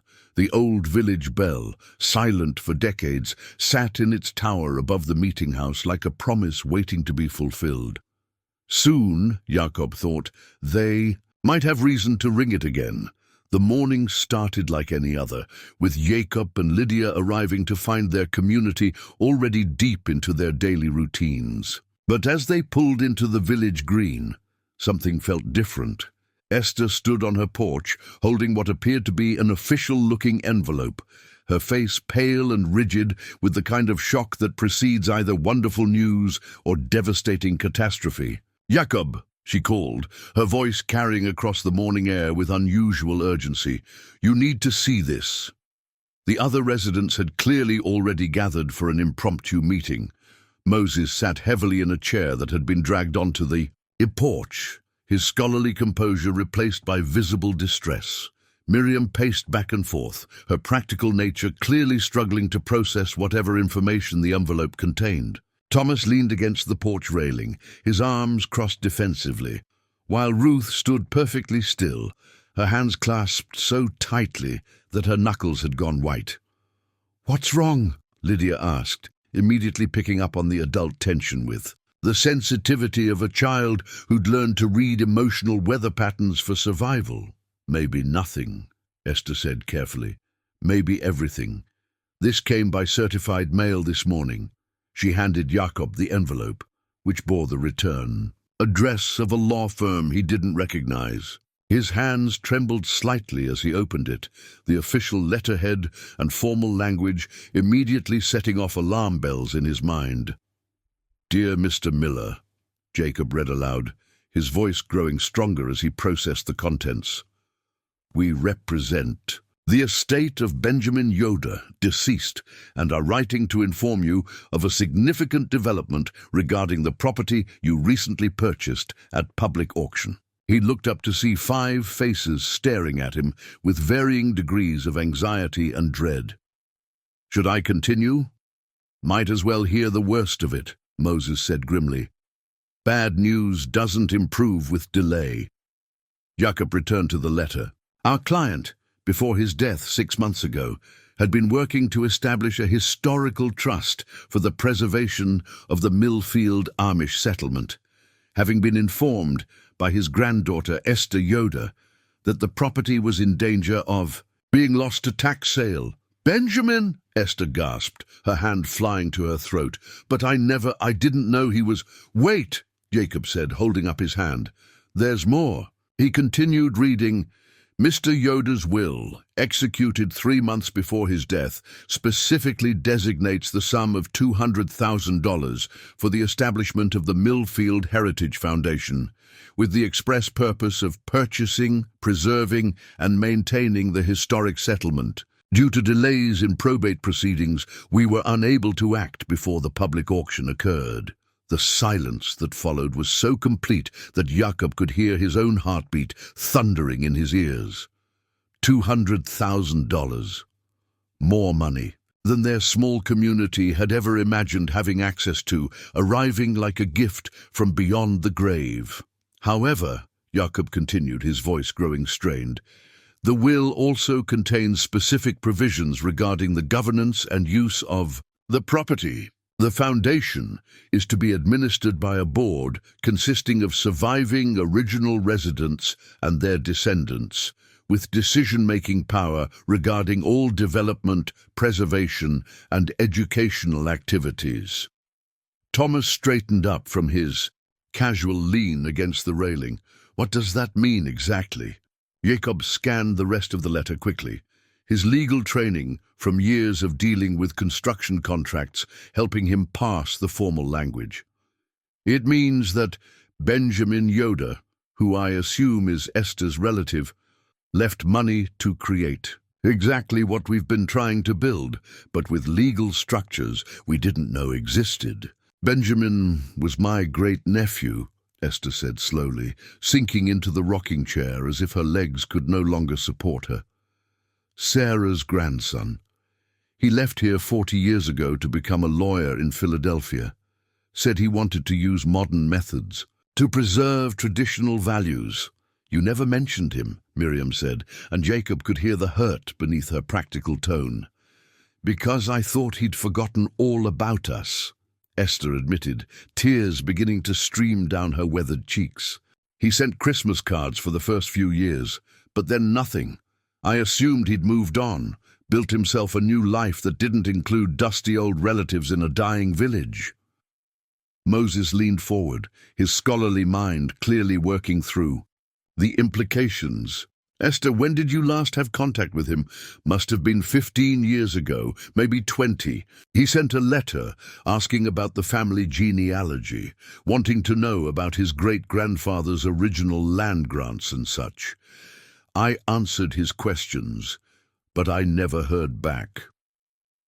Because he was working on this, Ruth said softly, understanding, dawning in her voice. He was researching legal ways to protect the settlement, and it took him decades to figure out how to do it. Jakob felt his worldview shifting, pieces of a puzzle falling into place in ways he hadn't expected. The letter says the foundation has legal standing to either confirm the sale or contest it, depending on whether the current use aligns with the trust's mission. And does it? Thomas asked, his defensive posture suggesting he was preparing for disappointment. Jakob read further, his amazement growing with each paragraph. The mission statement is almost exactly what we've been discussing. Quote, to preserve and demonstrate traditional community living practices, sustainable agriculture techniques, and cooperative governance models for educational and research purposes while maintaining the settlement as a living community rather than a historical museum. The weight of this revelation settled over them like a warm blanket on a cold morning. Everything they'd been working toward, everything they'd been dreaming about and planning for, had been anticipated and legally protected by a man who'd left the community decades earlier, but never stopped caring about its survival. There's more, Jakob said, scanning the final paragraphs. The Foundation wants to meet with us to discuss implementation. They're proposing a partnership structure where I retain ownership of the physical property, but the Foundation provides funding for restoration and educational programs. How much funding? Miriam asked with typical practicality. The initial endowment is $200,000, but the letter indicates that Benjamin also left detailed instructions for applying for matching grants from historical preservation societies, sustainable agriculture organizations, and educational foundations. Conservative estimates suggest we could have access to over $500,000 for development. Lydia, who had been unusually quiet during this adult conversation, suddenly spoke up. Uncle Jacob, does this mean we get to stay and build everything we talked about?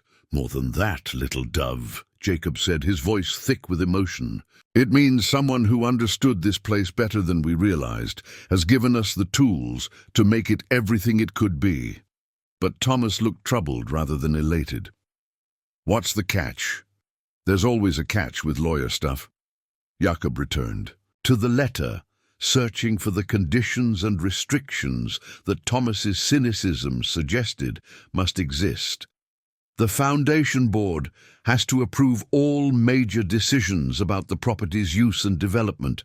We'd essentially be partners with Benjamin's estate, working together to fulfill his vision.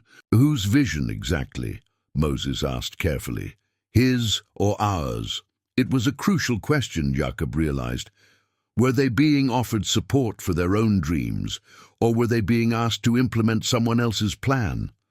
According to this, Jakob said, studying the detailed appendices that had been included with the letter, Benjamin spent years researching what he called the Millfield model, a form of cooperative community based on the actual historical practices of this settlement, but adapted for modern challenges. He flipped through the pages, finding detailed notes about sustainable building techniques, cooperative governance structures, educational programming, and economic models for small-scale community enterprises. It was like reading a blueprint for everything they'd been discussing, written by someone who understood both the traditional foundations and the contemporary applications. He knew, Esther whispered, her voice filled with wonder. Somehow he knew exactly what this place needed to survive and thrive. But how? Ruth asked. He left so long ago, before any of us really understood what we were facing. Moses had been studying the documents with the careful attention of a scholar examining primary sources. Look at this, he said, pointing to a footnote in Benjamin's notes.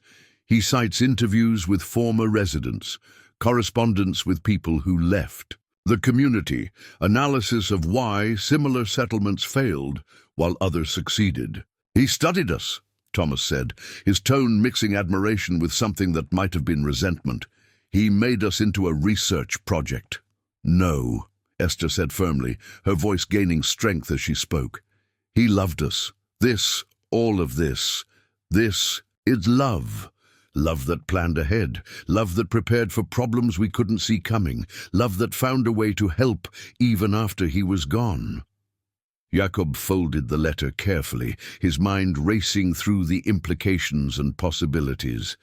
This changed everything, but in ways that aligned perfectly with what they'd been hoping to accomplish. The resources they needed, the legal framework they required, the external validation that would legitimize their efforts, all of it had been provided by someone who'd understood the settlement's value long before they'd fully grasped it themselves. So, what happens now? Lydia asked with 6-year-old directness.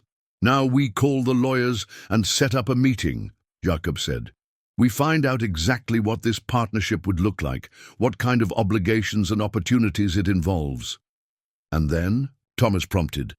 Jakob looked around at the faces of his community, no longer just neighbors thrown together by circumstance, but partners in something far larger than any of them had originally imagined. Then we decide whether we're ready to become the Millfield model that Benjamin Yoder envisioned. The answer to that, Esther said with quiet conviction, is yes. It's been yes from the moment you two showed up with that auction notice and a 6-year-old who believes in magic. As they spent the rest of the morning poring over the documents and discussing the implications, Jakob felt a profound shift in how he understood their situation. They weren't just restoring old buildings or reviving a dying community. They were participating in a multi-generational conversation about how people could live together sustainably and meaningfully. Benjamin Yoder had left them more than money. He'd left them a roadmap, a mission, and most importantly, the legal and financial framework to turn their dreams into reality. But he'd also left them a responsibility to prove that the old ways, thoughtfully adapted, could offer solutions to contemporary challenges. The village bell, silent for so many years, suddenly seemed less like a relic and more like a promise, waiting to be fulfilled. Soon, very soon, they might have reason to ring it with joy rather than sorrow, celebration rather than mourning. As Lydia said, some magic was just love that hadn't been recognized yet. Benjamin Yoder's love had been working on their behalf for decades, waiting for the right moment to reveal itself. The meeting with the foundation lawyers was scheduled for the following Thursday, and the intervening days passed in a whirlwind of preparation, research, and barely contained excitement.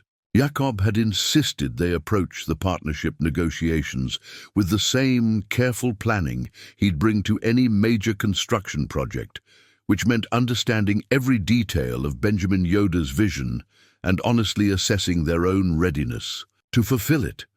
Moses had thrown himself into the task with scholarly fervor, creating detailed comparisons between Benjamin's documented mill-field model and their own organic development plans. The alignment was remarkable and slightly unsettling. In its precision, Benjamin had anticipated challenges they were only beginning to recognize and proposed solutions that addressed problems they hadn't yet encountered. "Look at this section on seasonal labor and skills exchange," Moses said, spreading documents across the main house dining table where they'd established their planning headquarters. Benjamin projected that successful implementation would require relationships with at least 15 outside specialists: electricians, plumbers, renewable energy installers, organic certification consultants. People we don't know and can't afford, Miriam pointed out pragmatically, though her tone carried more curiosity than discouragement. "Actually," Thomas said, looking up from his laptop where he'd been researching the organizations Benjamin had recommended, "several of these companies specialize in sustainable community development. They're used to working with cooperative ownership structures and alternative financing arrangements." Jakob studied the networking diagrams Benjamin had created, noting the careful attention to building relationships rather than simply purchasing services. He understood that we'd need to become part of a larger movement, not just an isolated experiment. "But that means letting outsiders into our decision-making processes," Ruth observed, her voice carrying the wariness of someone who'd watched too many well-intentioned plans crumble under external pressures. "How do we maintain control over what this place becomes?" It was the question that had been haunting all of them as they delved deeper into Benjamin's comprehensive plan. The foundation offered unprecedented resources, but with those resources came oversight, accountability, and the potential for conflict between their lived experience and external expectations. "The governance structure seems designed to protect against that," Esther said, pointing to a complex diagram that outlined decision-making hierarchies. "The resident board maintains final authority over all community life decisions. The foundation can only override us on matters that violate the core mission or endanger the financial sustainability of the project." "In theory," Thomas said darkly, "but foundation boards change, priorities shift, and money always comes with strings attached. My parents taught me that much." Jakob could hear the pain beneath Thomas's cynicism, the accumulated disappointment of a teenager who'd watched adults make promises they couldn't keep, but he could also see the hope Thomas was trying to protect by maintaining his skeptical stance.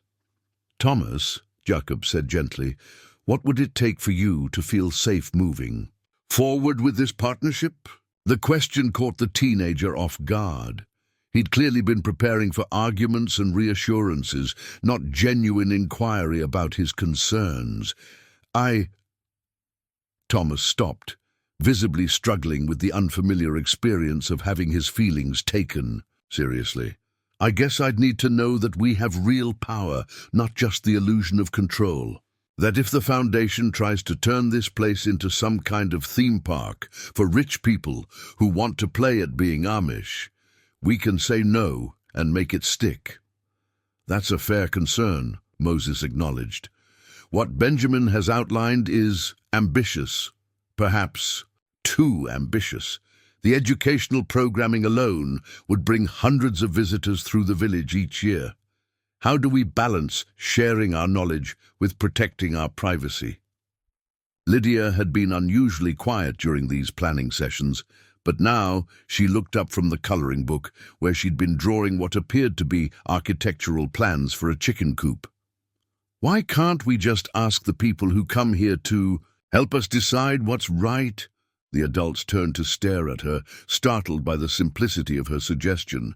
"I mean," she continued with the patient tone of someone explaining something obvious. If we're trying to teach people how to live in community, shouldn't we let them practice by helping us figure out how to be a good community? Jakob felt his breath catch as he recognized the profound wisdom buried in his 6-year-old niece's observation. They'd been approaching the foundation partnership as if it were a business transaction, weighing risks and benefits, negotiating terms and conditions. But Lydia was suggesting something far more radical, treating the educational mission as genuine collaboration rather than one-way knowledge transfer. Participatory governance, Moses said slowly, his scholarly mind immediately grasping the implications. Not just demonstrating cooperative decision-making, but actually including visitors in the process of community problem-solving. It would certainly solve the authenticity problem, Miriam admitted. Hard to criticize us for putting on a show if the show includes real participation in real decisions. But also much more complicated, Ruth pointed out. What happens when visitors disagree with each other or with us? How do we maintain continuity when people are constantly coming and going? These were the kinds of questions that had kept Jakob awake for the past 3 nights, staring at the ceiling of their rental house while trying to envision a future that felt both exciting and terrifying. The foundation partnership offered them the resources to build everything they'd dreamed of, but it also meant committing to a level of public engagement that would fundamentally change their quiet community. Maybe, he said slowly, the real question isn't whether we're ready for that level of complexity. Maybe it's whether the world needs us to be ready. Thomas looked at him sharply. What do you mean? Jakob moved to the window, looking out at the village green where the autumn light cast long shadows between the buildings they'd been working so hard to restore. I keep thinking about why Benjamin left all that money for this place specifically. He could have funded any number of historical preservation projects, educational programs, sustainability initiatives. Why here? Why us? Because this is where his family came from, Esther said simply. That's part of it, Jakob agreed, but I think there's more. I think he saw something here that most people don't even realize they're missing.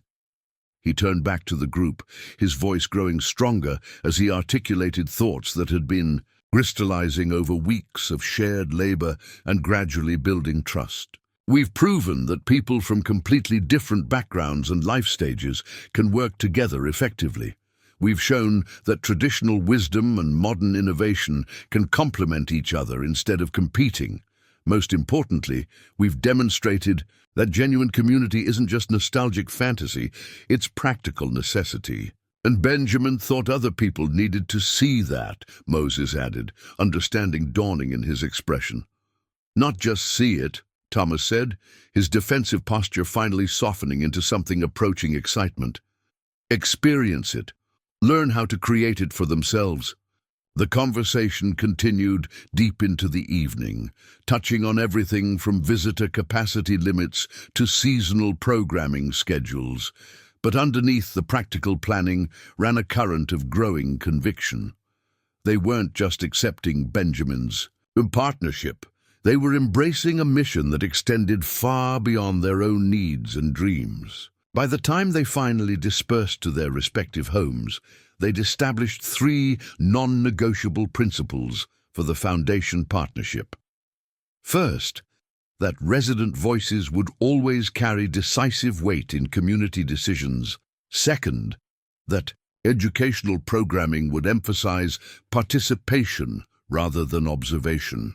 And third, that growth would be gradual and organic rather than rapid and imposed. But Jakob knew that agreeing on principles was only the beginning.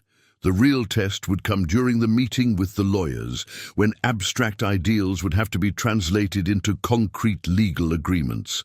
And even if they successfully negotiated a partnership that protected their autonomy while providing necessary resources, the ultimate challenge would be proving that their vision could actually work in practice. As he tucked Lydia into bed that night in their temporary home, She looked up at him with the serious expression she wore when processing big ideas. "Uncle Jakob," she said quietly, "are you scared about the meeting tomorrow?" Jakob considered, lying, offering reassurance that would protect her from adult anxieties. But their relationship had been built on honesty about difficult things, and he didn't want to change that now. "A little," he admitted.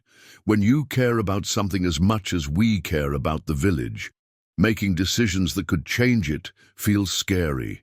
Lydia nodded solemnly. "But remember what Miss Ruth said about the garden. Sometimes plants need bigger pots to keep growing. Maybe our community needs a bigger pot too." As Jakob drove to the village the next morning for what might be the most important meeting of their collective lives, he carried Lydia's words with him like a talisman. Growth required risk, change demanded courage, and sometimes the biggest danger wasn't in moving forward, but in staying still while the world shifted around you. The lawyers were scheduled to arrive at 10 o'clock. Moses had arranged chairs in the main house parlor. Miriam had prepared coffee and her famous apple cake, and Thomas had printed copies of their community principles to distribute during the discussion. Ruth had even picked fresh flowers from her garden to brighten the meeting space. But as Jakob pulled into the village green and saw his community gathered on the porch, waiting with the quiet dignity of people prepared to fight for something precious, he realized that they'd already won the most important victory. They'd become exactly what Benjamin Yoder had believed they could be, a living demonstration that cooperation, compassion, and shared purpose could triumph over isolation, competition, and despair. The foundation partnership would provide resources and opportunities, but the real foundation, the human foundation of trust and mutual commitment, had already been established. Whatever happened in the meeting ahead, they would face it together, as a true community should. The village bell remained silent in its tower, but Jakob could almost hear its voice calling across the countryside, summoning all who were ready to discover what authentic community could accomplish when given the chance to flourish. The black sedan pulled into the village green at precisely 10 o'clock, its pristine surface and city license plates marking it as distinctly foreign to the rural landscape. Jakob watched from the main house porch as 3 figures emerged. 2 men in expensive suits carrying leather briefcases, and between them a woman whose simple dark dress and careful bearing suggested she might understand their world better than her companions. "That's Margaret Yoder," Esther said quietly, her voice tight with emotion. "Benjamin's daughter. I haven't seen her since she was Lydia's age." The woman looked up at the sound of her name, and for a moment stood perfectly still, her gaze sweeping across the village with an expression Jakob couldn't quite interpret. Then she began walking toward the porch with determined steps, leaving the lawyers to follow in her wake. "Aunt Esther," Margaret said when she reached the bottom of the steps, her voice carrying 40 years of careful distance. "You look exactly the same." "And you look like your father," Esther replied, rising from her rocking chair with the dignity of someone greeting an equal. He had that same way of seeing everything at once, taking measure of a situation before speaking. The formal courtesy between the 2 women felt fragile, weighted with decades of separation and unspoken hurts. Jakob found himself holding his breath, sensing that the entire foundation partnership might depend on whatever healing could happen in the next few minutes. "These are my associates," Margaret continued, gesturing toward the lawyers. "David Chen, from the estate planning firm, and Robert Walsh, who specializes in non-profit foundation law. Gentlemen, this is Esther Yoder, my father's aunt and the community's senior resident." The introductions continued around the porch, Moses with his scholarly courtesy, Miriam with her practical directness, Ruth with her gentle warmth, Thomas with his carefully controlled wariness, and finally Jakob and Lydia, whose presence seemed to surprise Margaret. "I wasn't expecting children," she said, studying Lydia with curious interest. "I'm 6, Lydia replied with her characteristic dignity. "And I live here too. Uncle Jacob says important decisions should include everyone who's affected by them." Margaret's professional composure cracked slightly, revealing what might have been amusement. "Your uncle sounds like my father. He believed children often understood things adults missed because they hadn't learned to ignore inconvenient truths." As they moved inside and arranged themselves around the parlor, Jacob noticed how Margaret's gaze lingered on details that the lawyers overlooked: the hand-carved moldings, the carefully maintained furniture, the family photographs spanning multiple generations. She was reading the room in ways that suggested deep familiarity with this kind of space, this way of living. David Chen opened his briefcase and withdrew a stack of documents thick enough to choke a horse. "We appreciate your willingness to meet with us today. As you know from our letter, Mr. Yoda's will establishes a substantial endowment for the preservation and development of this historic settlement." "But before we discuss the technical details," Margaret interrupted, "I need to understand what you've actually built here. My father's vision was comprehensive, but visions don't always translate into reality." The lawyers exchanged glances that suggested this deviation from their planned presentation wasn't entirely welcome, but Margaret continued without giving them opportunity to object. "Tell me about your daily lives," she said, addressing the group collectively. "How do you make decisions? How do you resolve conflicts? What have you learned about living together that my father's research might have missed?" Jakob felt a surge of gratitude for her directness. Whatever else Margaret Yoda might be, she was someone who understood that authentic community couldn't be evaluated through legal documents and financial projections alone. Esther leaned forward in her chair, her hands clasped tightly in her lap.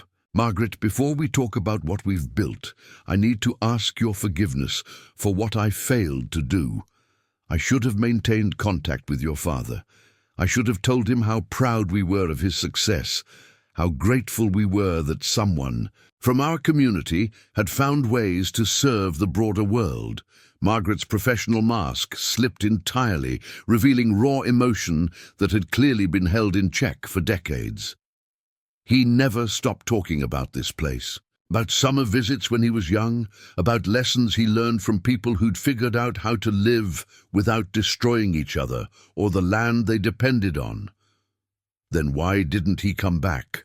Thomas asked bluntly, his teenage intolerance. "For adult complications cutting through diplomatic niceties. If he cared so much, why didn't he visit? Why didn't he help while he was alive instead of waiting until he was dead?" The question hung in the air like an accusation, but Margaret didn't flinch from its challenge because he was afraid, she said simply, afraid that the place he remembered no longer existed, afraid that he'd been romanticizing memories that couldn't survive adult scrutiny. Most of all, afraid that showing up with modern ideas and outside money would destroy whatever authentic community remained. Jakob felt understanding dawn with painful clarity. Benjamin Yoda hadn't stayed away from indifference. He'd stayed away from love. The same love that had driven him to spend decades researching legal structures and preservation strategies, carefully preparing resources he might never have the courage to deliver personally. "But he did help," Moses said quietly. "Everything we've accomplished here has been possible because of groundwork he laid years before we understood we needed it.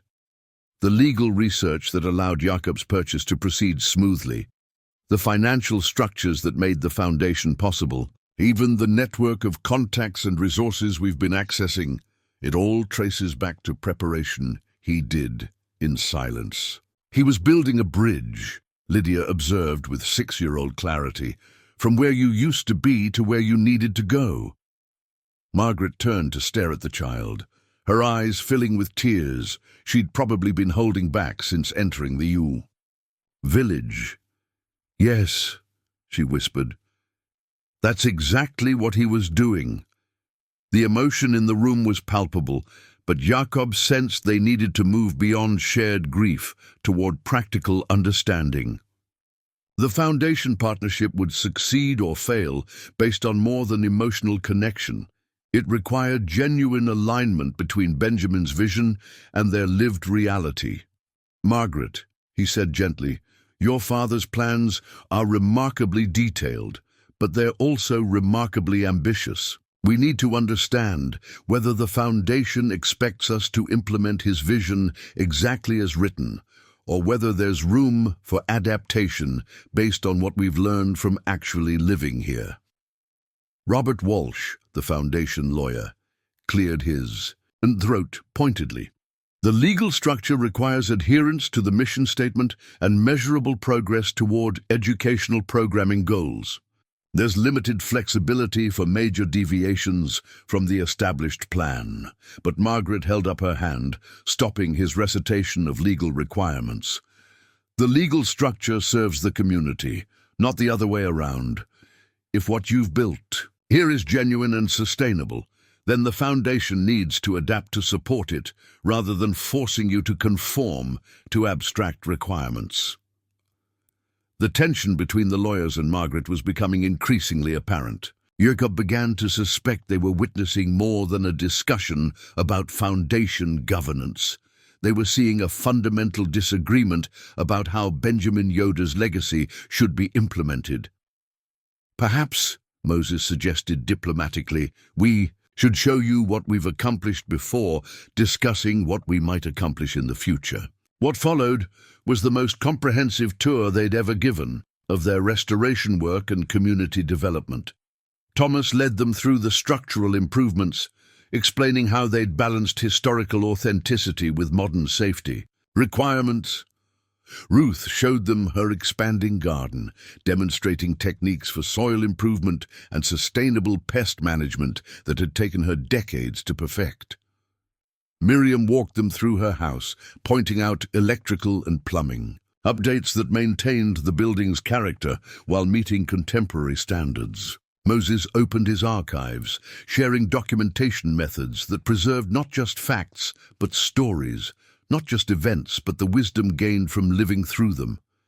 And throughout the tour, Lydia served as unofficial narrator, explaining with unself-conscious pride how the community worked together, how decisions were made collectively, how conflicts were resolved through conversation rather than authority. By the time they returned to the main house, Margaret was crying openly while the lawyers frantically took notes and exchanged worried whispers about liability issues and regulatory compliance. "This is what he dreamed of," Margaret said, her voice thick with emotion. "Not just preservation, but regeneration. Not just remembering the past, but proving it could inform the future." "But the programming requirements," David Chen interjected. "The educational mandates, the visitor capacity projections, none of that infrastructure is in place." "Because we're not ready for it yet," Jakob replied firmly. "And if we're honest about serving the Foundation's mission, we need to be ready before we invite the world to participate."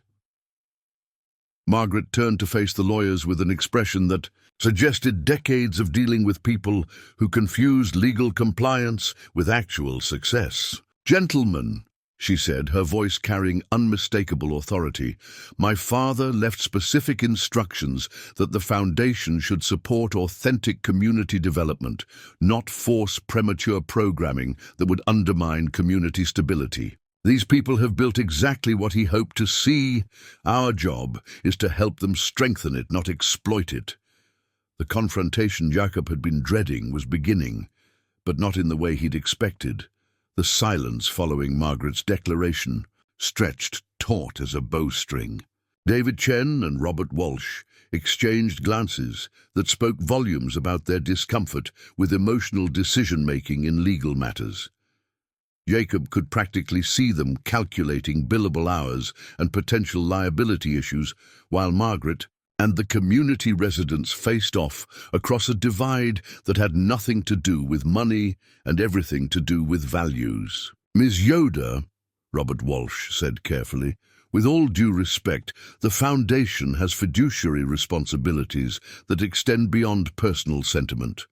The IRS requires specific deliverables for educational non-profits, and the state has regulations about public programming in historic properties. "I understand the regulations perfectly, Mr. Walsh," Margaret replied, her voice carrying the controlled steel that came from years of navigating bureaucratic challenges.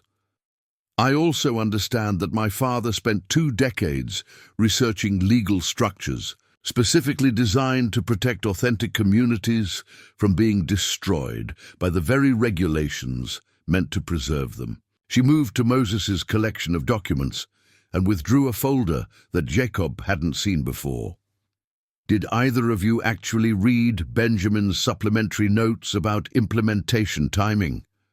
David Chen shifted uncomfortably. "We focused on the primary legal documents and financial instruments. Then you missed the most important part," Margaret interrupted, opening the folder to reveal pages of handwritten notes in Benjamin's careful script. He explicitly states that educational programming should not begin until the community demonstrates at least 2 years of stable self-governance and sustainable economic activity. Thomas leaned forward, his eyes bright with vindication.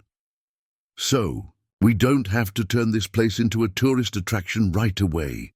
You don't have to turn it into a tourist attraction ever," Margaret said firmly. "The educational mission is about sharing knowledge and demonstrating possibilities, not entertaining visitors or generating revenue streams that compromise community integrity."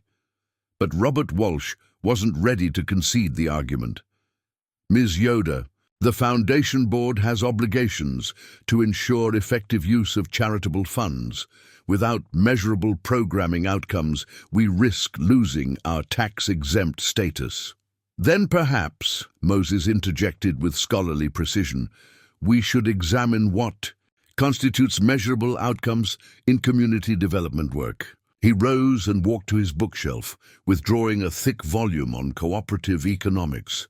Benjamin referenced this research extensively in his notes. Successful intentional communities are measured by entirely different metrics than traditional educational institutions, such as, David Chen asked, his tone suggesting professional skepticism. "Community stability over time," Esther said, speaking up from her rocking chair with quiet authority. "Resident satisfaction and retention, environmental sustainability, economic self-sufficiency, conflict resolution effectiveness, knowledge preservation and transmission between generations." All of which, Miriam added with her characteristic practicality, require years to assess meaningfully. You can't measure community success quarterly like a business investment.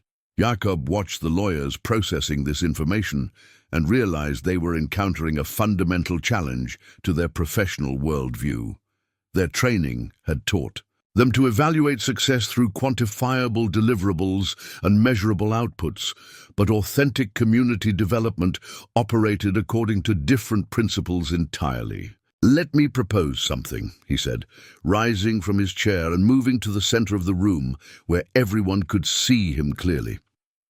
"What if we start with a pilot program that allows the Foundation to meet its immediate obligations while giving the community time to develop properly?" Margaret tilted her head with interest. "What did you have in mind?" "Documentation and research," Jakob replied, his carpenter's mind working through the structural logic of the problem. "We spend the first 2 years doing exactly what we're already doing, building community, developing systems, solving problems, but we document everything meticulously. Every decision-making process, every conflict resolution, every innovation we develop, every lesson we learn." "A living case study," Moses said, his scholar's instincts immediately grasping the implications. "Real-time research about how authentic community actually functions in contemporary contexts." "Exactly," Jakob confirmed. "The Foundation gets measurable educational outcomes through documented research and published findings. The community gets time to mature naturally without external pressure." And when we eventually open for educational programming, we'll have genuine expertise to share rather than theoretical concepts. Thomas was nodding enthusiastically. And we could start small, maybe one weekend workshop per quarter, focused on specific skills like sustainable building techniques or conflict resolution methods. Test our capacity without overwhelming our systems. Ruth had been quiet during this exchange, but now she spoke with the gentle wisdom that had made her voice consistently influential in their community discussions. This approach honors both Benjamin's vision and our reality. He wanted this place to demonstrate that traditional wisdom could address contemporary challenges, but demonstration requires time to develop authentic solutions. The lawyers huddled together for a whispered consultation, while Margaret studied the faces of the community residents. Jakob could see her weighing competing priorities, honoring her father's intentions, protecting the foundation's legal status, and preserving the authentic community that had clearly captured her heart, just as it had captured his own. There would need to be specific benchmarks, David Chen said finally. Measurable progress indicators that demonstrate effective use of foundation resources.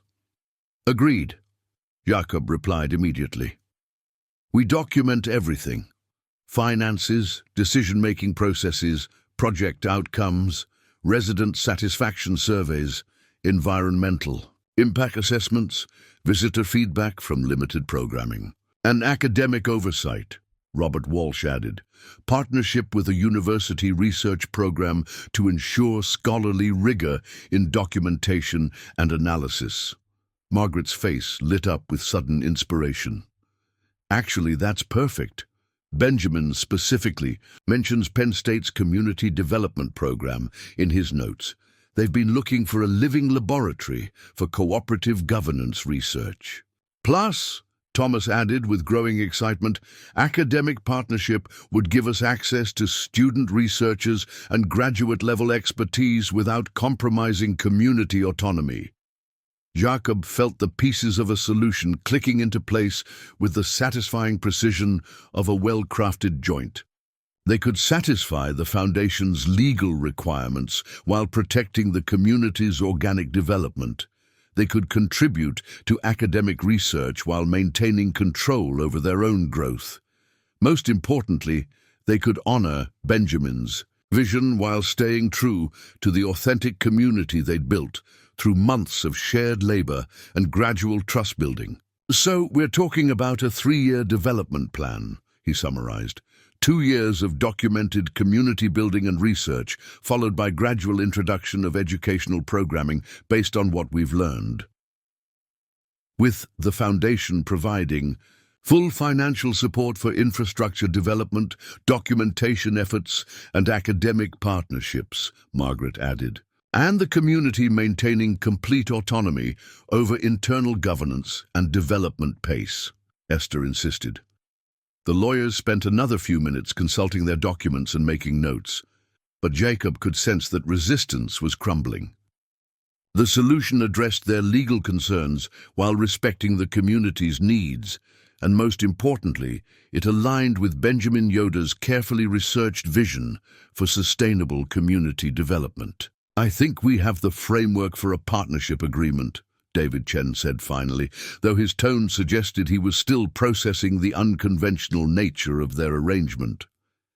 But it was Margaret who provided the moment that transformed negotiation into celebration. She rose from her chair and walked to the window overlooking the village green, where afternoon light was painting the restored buildings in shades of gold and amber. You know, she said softly, when I was a child visiting here, I used to think this place was magical, not fairy tale magic, but the real kind, the magic of people who'd figured out how to live together without destroying each other or the world around them. She turned back to face the group, her eyes bright with unshed tears. I thought that magic was gone forever, that it could only exist in memory and nostalgia.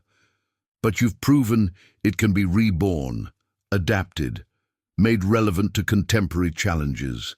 while preserving everything that made it precious in the first place. Lydia looked up from the drawing she'd been working on during the adult conversation, a detailed sketch of the village green with people working together in gardens and workshops.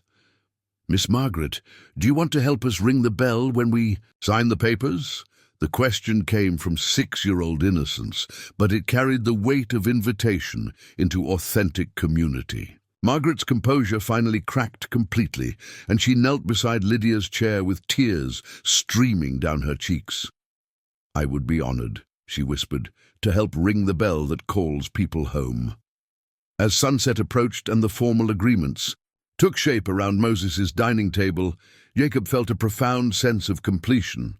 They'd found a way to bridge past and future, tradition and innovation, individual dreams and collective responsibility.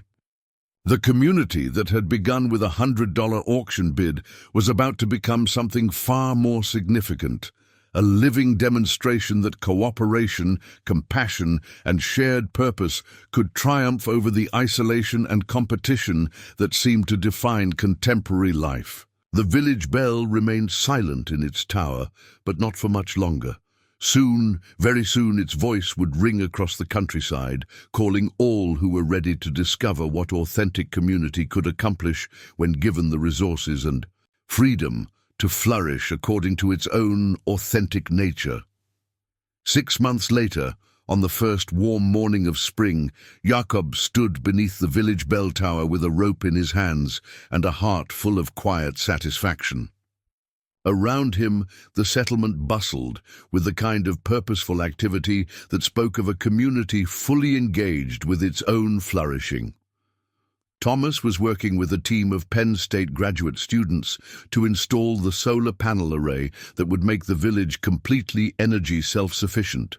His initial suspicion of academic researchers had given way to genuine collaboration, as he discovered that university partnerships could enhance, rather than threaten, community autonomy. The young man, who'd arrived as Miriam's defensive grandson, had become the community's unofficial technology coordinator, bridging traditional wisdom and modern innovation with remarkable skill. In Ruth's expanded garden, Lydia was teaching a small group of visiting children how to identify beneficial insects, while Ruth supervised with the patient satisfaction of someone whose knowledge was finally being passed to eager hands. The educational programming had begun gradually, exactly as planned, with monthly workshops that attracted participants from across the region. But rather than feeling like performances for outsiders, these sessions had become genuine exchanges, where visitors contributed as much knowledge as they received. "Are you ready?" Margaret asked, appearing at Jacob's elbow with an armload of official documents and a smile that had become increasingly frequent over the past half-year.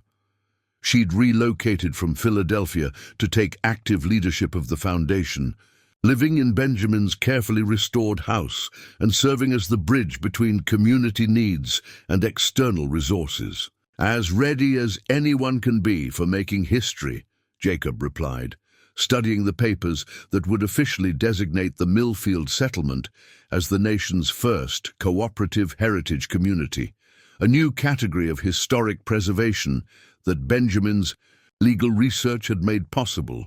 The designation brought with it federal recognition, protected status, and access to grants and resources that would ensure the community's long-term sustainability. But more importantly, it established a legal framework that other communities could adopt, spreading the model Benjamin had envisioned far beyond this single village. Moses emerged from his house carrying the ceremonial ledger where he'd been, documenting their journey from isolated survivors to thriving community. The chronicle had grown thick with entries, photographs, and carefully preserved artifacts that told the story of their transformation.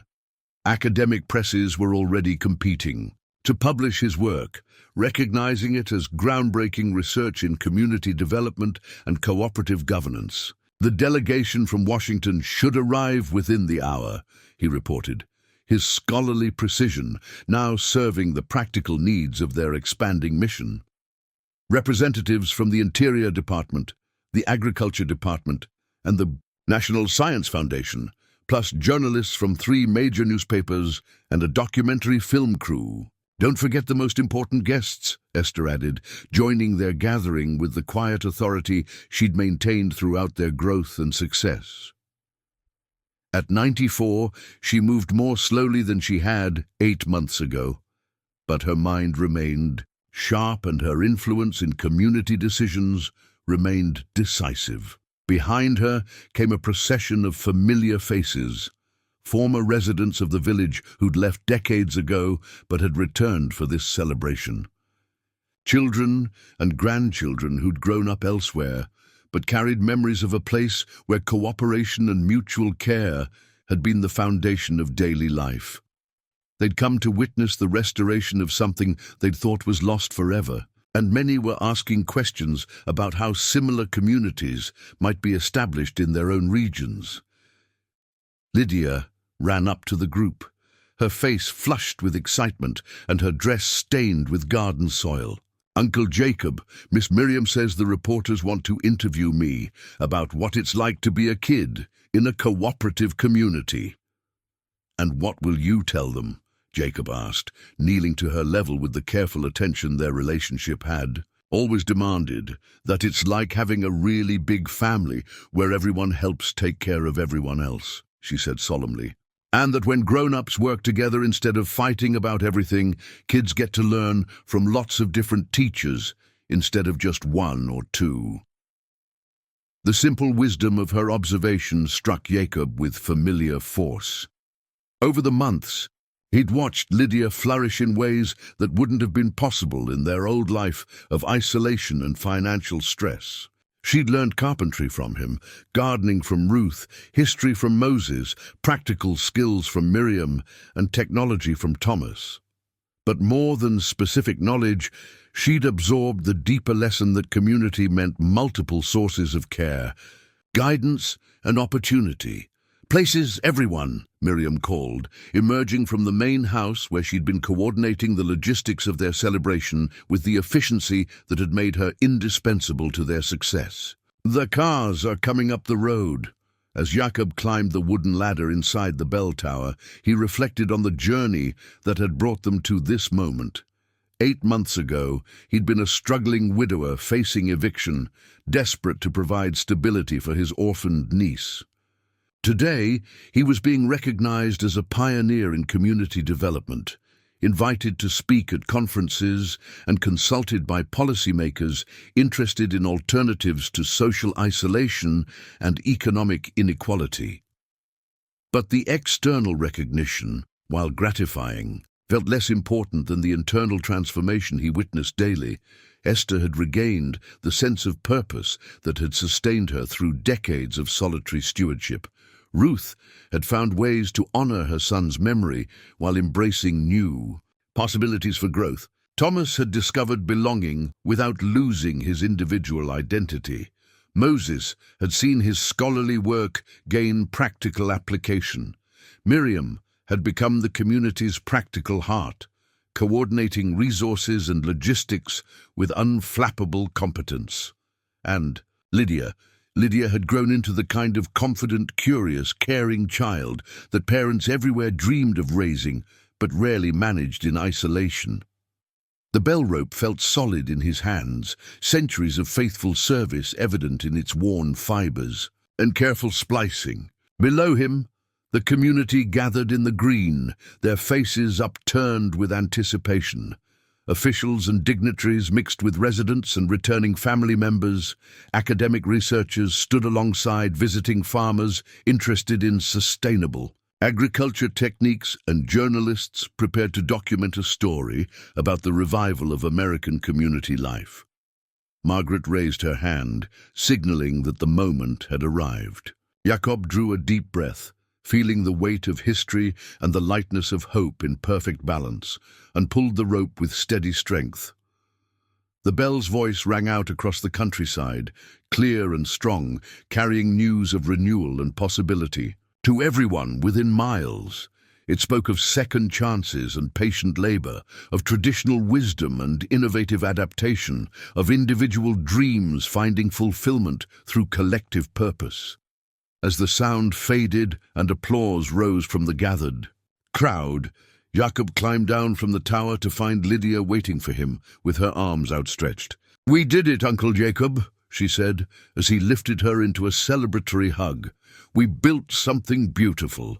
Looking around at their community, now officially recognized as a model for sustainable cooperative living, but more importantly, flourishing, as a place where people had learned to care for each other and the land they shared. Jakob felt the deep satisfaction that came from work well done. "Yes, little dove," he replied, his voice thick with emotion and bright with hope for all the tomorrows their bell would call into being. "We certainly did." The village that had cost them $100 had become priceless, not because of its official designation or academic recognition, but because it proved that the things that mattered most in life couldn't be purchased. Individually, they had to be built together, one choice at a time, one relationship at a time, one shared dream at a time. The bell's echo had faded, but its message would continue spreading. That authentic community wasn't nostalgic fantasy, but contemporary necessity. That cooperation wasn't naive idealism, but practical wisdom. And that the future of American society might well depend on remembering how to live together in ways that honored both individual dignity and collective responsibility. In his pocket, Jakob still carried the wooden button that had started it all, Lydia's first treasure in their new life. But now it was surrounded by dozens of other artifacts, keys to restored buildings, photographs of community celebrations, letters from other groups seeking guidance in establishing their own cooperative ventures, and official documents recognizing their pioneering work in sustainable community development. The button remained special, not because it was magic, but because it represented the moment when a man and a child decided that rather than running from loss, they would build something worthy of love. Everything else, the restored buildings, the thriving gardens, the educational programs, the academic recognition, the federal designation, had grown from that single decision to choose hope over despair, community over isolation, shared dreams over individual struggle. As the celebration continued around them and the afternoon sun painted their village in shades of gold and promise, Jakob Miller knew with absolute certainty that some investments paid dividends far beyond anything that could be measured in dollars and cents. They had purchased an abandoned village for $100. They had discovered that the most valuable things in life were still available to those willing to work for them together. And they had proven that the best foundations for the future were often found in the wisdom of the past, carefully restored and thoughtfully adapted for contemporary challenges. The bell tower stood ready to call future generations to the work of building community that would endure. The story of Millfield would continue, one voice at a time, one choice at a time, one shared dream at a time.